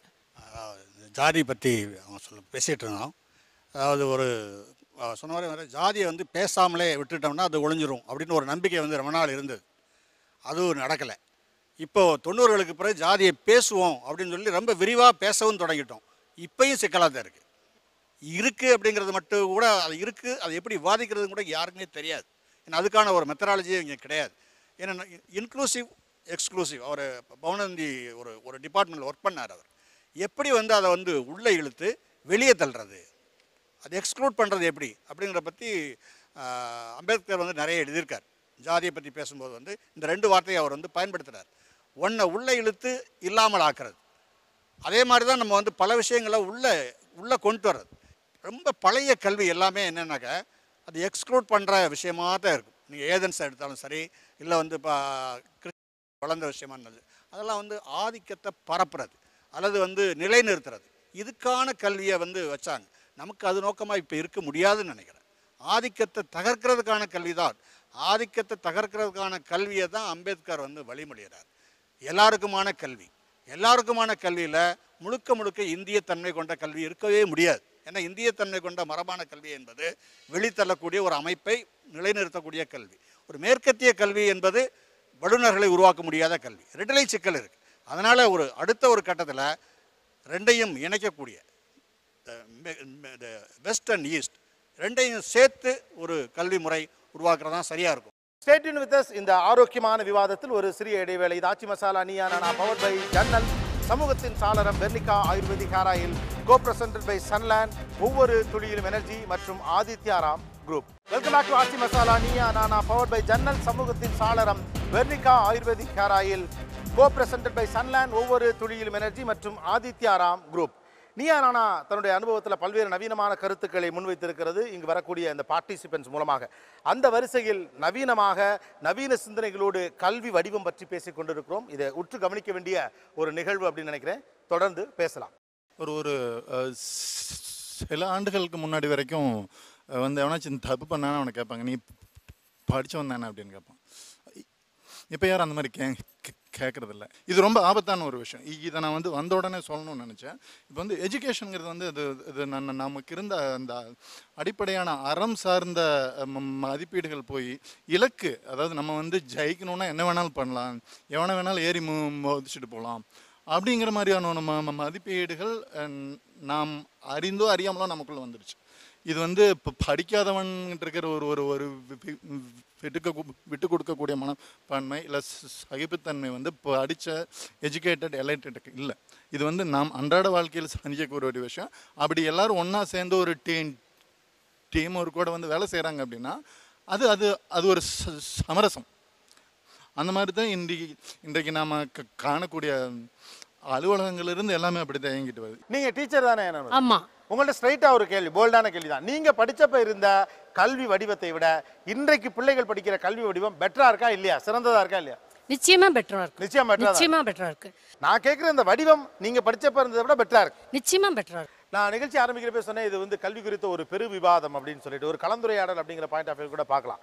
உலகம் முழுவதும் கல்வி அமைப்பு, கல்வி வடிவம் குறித்து நிறைய விமர்சனங்களும் நிறைய பெரிய விவாதங்களும் நிறைய கருத்துரைகளும் நடந்து கொண்டே இருக்கிறது. காரணம், கல்வியின் வழியாக பல்வேறு முக்கியமான விஷயங்களை எட்ட முடியும் என்று ஒரு சமூகம் நம்புகிறது அப்படிங்கிறது ஒரு முக்கியமான காரணமாக இருக்கலாம். ஒரு டிரான்சிஷன் பீரியட் நடக்கக்கூடிய இந்தியாவில், குறிப்பாக நம்ம போல அறிவுசார் பின்புலத்திலிருந்து வந்த ஒரு சமூகம் தன்னை மாற்றியமைத்துக் கொள்வதற்கான மிகப்பெரிய வாய்ப்பு கல்வியின் மூலமாக இருக்குது என்கிற நம்புகிற காரணத்தினால இன்னைக்கு ஏறக்குறைய பெருவாரியான பெற்றோர்களுடைய மிகப்பெரிய திட்டம் என்பது தன்னுடைய பிள்ளைக்கு ஒரு மிகச்சிறந்த கல்வியை கொடுப்பது அப்படிங்கிறது தான். இன்னைக்கு பணம் பண்ணணும், காசு பணம் சேர்க்கணும் அப்படின்னு அம்மா அப்பாக்கள் நினைக்கிறதுக்கு பின்னால் ஒரு மோட்டிவேஷன் ஃபேக்டராக இருக்கிறதே பிள்ளையை பெரிய படிப்பு படிக்க வைக்கணும் அப்படிங்கிறதுலேருந்து தொடங்குது. ஆனால் கல்வி பற்றிய இங்கே இருக்கக்கூடிய விமர்சனங்கள் எல்லாமே முழுவதும் புரிந்து நடக்கிறதா இல்லை புரியாமல் நடக்குதாங்கிற ஒரு கேள்வியும் எழுப்பப்படுது. இந்த நிகழ்ச்சி குறித்து கூட அப்படி ஒரு விவாதம் முன்வைக்கப்படலாம். கல்வி பற்றி பேசுகிற அல்லது விமர்சிக்கிற, கல்வி குறித்து ஒரு கருத்தை முன்வைக்கக்கூடிய, அடிக்கடி நம்ம டிஸ்கஸ் பண்ணக்கூடிய விஷயங்கள் எல்லாம் அது புரிந்து செய்யப்படுகிறதா அப்படின்னு தெரியல. ஏன்னா அந்த துறைக்குள்ளே இருக்கவங்க, ஃபார் எக்ஸாம்பிள் அந்த டீச்சர் சொல்கிறாங்க எனக்கு எஜுகேஷன் பேட்டர்னுக்குள்ளே எவ்வளோ மாறி இருக்கு அப்படின்னு. ஆனால் ஒன்றும் தெளிவாக தெரியுது, நாமெல்லாம் அழுதுட்டு போன மாதிரி இப்போ பிள்ளைங்கள்லாம் அழுதுட்டு போகலை. ஆக சொல்லும் முறையிலும் ஏதோ கொஞ்சம் மாறி இருக்கிறது. கற்றல் கற்பித்தல்ல ஒரு நவீனம் தொடங்கி இருக்கு. ஆனால் என்னன்னா, நமக்கு இன்றைக்கி எக்ஸ்போஷர் லெவல் கொஞ்சம் கூட இருக்கிறதுனாலையும் உலகம் சார்ந்த தகவல்கள் நமக்கு உடனடியாக உள்ளங்கைக்கு வந்து சேருவதாலையும் நம்முடைய ஆதங்கத்தின் அடிப்படையிலும் விருப்பத்தின் அடிப்படையிலும் உடனடியாக த பெஸ்ட்டோட கம்பேர் பண்ண ட்ரை பண்ணுறோம். த பெஸ்ட்டோட உடனே எப்படி கம்பேர் பண்ணி இது சாத்தியப்படும் அப்படிங்கிறது தெரியல. உலகத்தில் இருக்கக்கூடிய இன்ன பிற நாடுகளில் இருக்கிற மிகச்சிறந்த விஷயங்களைப் போல உடனடியாக என்னுடைய தேசத்துக்குள் நடக்க வேண்டும் என்று எதிர்பார்க்கிற ஆசை நியாயமானதாக இருந்தாலும் அதற்கான சாத்தியக்கூறுகள் இங்கே உடனே இருக்கா அப்படின்னு தெரியல. காரணம், இங்கே இருக்கக்கூடிய பாலிசி என்ன, நாம் சொல்லக்கூடிய நாட்டுடைய பாலிசி என்ன, நம்முடைய பின்புலம் என்ன, நம்முடைய அடிப்படை பொருளாதாரம் என்ன, நமக்கு இருக்கக்கூடிய வாய்ப்பு வசதிகள் என்ன அப்படிங்கிற ஒன்று இருக்குது. ரெண்டாவது, கல்வி பற்றி ஒரு கருத்தை வேறு விமர்சனத்தை முன்வைப்பது ஒரு ஸ்டேட்டஸ் சிம்பிளாக மாறிக்கொண்டிருக்கிறதோ அப்படின்னு கூட ஒரு சந்தேகம் இருக்கிறது. இது தப்பு, இதை மாற்றிடணும், இதை உடனே செஞ்சிடணும். ஆனால் அப்படி சொல்கிற பெருவாரியானவர்கள்ட்ட நிறைய பேர்கிட்ட பாடப்புத்தகத்தை நம்ம படித்ததை சொல்லலை. நிறைய பேர் அந்த கருத்தை முன்வைக்கிறோம், ஆனால் படித்த அந்த கருத்தை முன்வைக்கிறோமான்னு தெரியல. நம்ம குறைஞ்சபட்சம் நம்ம கல்வி மீது நமக்கு அக்கறை இருப்பதாக நம்ம சொல்கிறோம்னா கல்வி என்ன செய்து கொண்டு இருக்குது அப்படிங்கிறத கவனிக்கணும். குறைஞ்சபட்சம் அந்த பாடப்புத்தகத்தை வாங்கி நம்ம படிக்கணும். ஆனால் கல்வியை அதனுடைய ஆழம் என்னன்னே புரியாமல் நம்ம பகடி பண்ணுறதை கொஞ்சம் நிறுத்திட்டு ஆக்கப்பூர்வமான ஒரு டிபேட்டுக்குள்ளே அது ட்ராவல் பண்ண முடிஞ்சுனா that will be a great one. ஒரு ப்ராசஸ் நடந்துட்டு இருக்கு, அந்த ப்ராசஸ்க்குள்ளே ஒரு இன்க்ளூசிவாக எல்லாரும் வரணும் அப்படிங்கிற ஒரு நோக்கத்தில் தான் இது பண்ணப்பட்டது. இந்த ஷோவில் நிறைய பேர் as I said மென்ஷன் பண்ண வேண்டிய பத்ரியிலேருந்து தொடங்கி, அவர் சார்லேருந்து தொடங்கி, பவனந்தி அவர்களேருந்து தொடங்கி, ஆழி அவர்களேருந்து தொடங்கி எல்லாருமே வாஸ் வெரி வெல். நிறைய பேருக்கு பேசுகிறதுக்கு வாய்ப்பு கிடைக்கலனாலும் பேசின எல்லாருமே அவங்களுடைய பாயிண்ட் ஆஃப் வியூலேருந்து பெஸ்ட்டாக ஒன்று வச்சாங்க. பட் இதில் பெஸ்ட் பேட்ஸ்மேன் அப்படின்னு பார்த்தோம்னா ஒரு ரியாலிட்டியை ரொம்ப துணிச்சலோடு சொன்னது, why practical is very important. அப்புறம் ஏன் நாம் சில பேரை முன்னுதாரணமாக எடுத்துக்கொள்ள வேண்டிய அவசியம் இருக்கிறது. அப்புறம் எஜுகேஷனில் ஃபோர்காஸ்ட் எவ்வளோ முக்கியமான விஷயம் அப்படின்னு சில விஷயங்களை ரொம்ப ஆழமாகவும் இன்றைக்கி ரியாலிட்டியில் இருக்கக்கூடிய இஷ்யூஸையும் கரெக்டாக அட்ரஸ் பண்ண மணிவண்ணன் அவர்களுக்கு அந்த பரிசை கொடுக்கணும்னு நினைக்கிறேன். கிளாசிக் கிச்சன் வழங்கும் 21,000 ரூபாய் மதிப்புள்ள கிஃப்ட் வவுச்சர். கிளாசிக் கிச்சன் வழங்கும் gift voucher. Thank you sir, thanks lot. கல்வியினுடைய பிரதான நோக்கம் என்பது என்னவாக இருக்க வேண்டும், ஒரு கல்வி என்பது எதை செய்ய வேண்டும். பாலசுப்ரமணியம் அவர்களுடைய பங்கு அற்புதமானது. அவர் பயன்படுத்தின வார்த்தைகளும் லாங்குவேஜும் ரொம்ப பியூட்டிஃபுல். திருச்சி மங்களன் மங்கள் வழங்கும் ஒரு கிஃப்ட் வவுச்சர் பரிசு. வாழ்த்துக்கள் sir, thanks lot. Thanks lot. இந்த நிகழ்ச்சியில் கலந்து கொண்ட எல்லோருக்கும் நன்றி. இது ஒரு புது முயற்சி. ஏன்னா நீயா நான் எப்பயாவது கொஞ்சம் வெளியெல்லாம் நடத்துங்களேப்பா, ஸ்டுடியோக்குள்ளே நடத்துவீங்க அப்படின்னாங்க. நாங்களும் கொஞ்சம் எக்ஸ்பெரிமெண்ட்டாக இதை பண்ணி பார்த்தோம். இது வேற ஒரு மாதிரியான ஒரு எக்ஸ்பீரியன்ஸாக தான் இருக்குது. இந்த இடத்த கொடுத்த சப்போர்ட் பண்ண சத்யபாமா யூனிவர்சிட்டிக்கு நீயா டீம் சார்பா, சேனல் சார்பா எங்களுடைய நன்றியை சொல்லிக்கிறோம். நிகழ்ச்சியில் கலந்து கொண்ட அனைவருக்கும் கோபிநாத் நெஞ்சார்ந்த நன்றிகள். மீண்டும் இன்னொரு சந்தர்ப்பத்தில் பேசுவோம். இது ஆச்சி மசாலா நீயா நானா பவர்ட் பை ஜன்னல், சமூகத்தின் சாளரம் Vernika Ayurvedic hair oil, co presented by Sunland, ஒவ்வொரு துளியிலும் எனர்ஜி மற்றும் ஆதித்யாராம் குரூப்.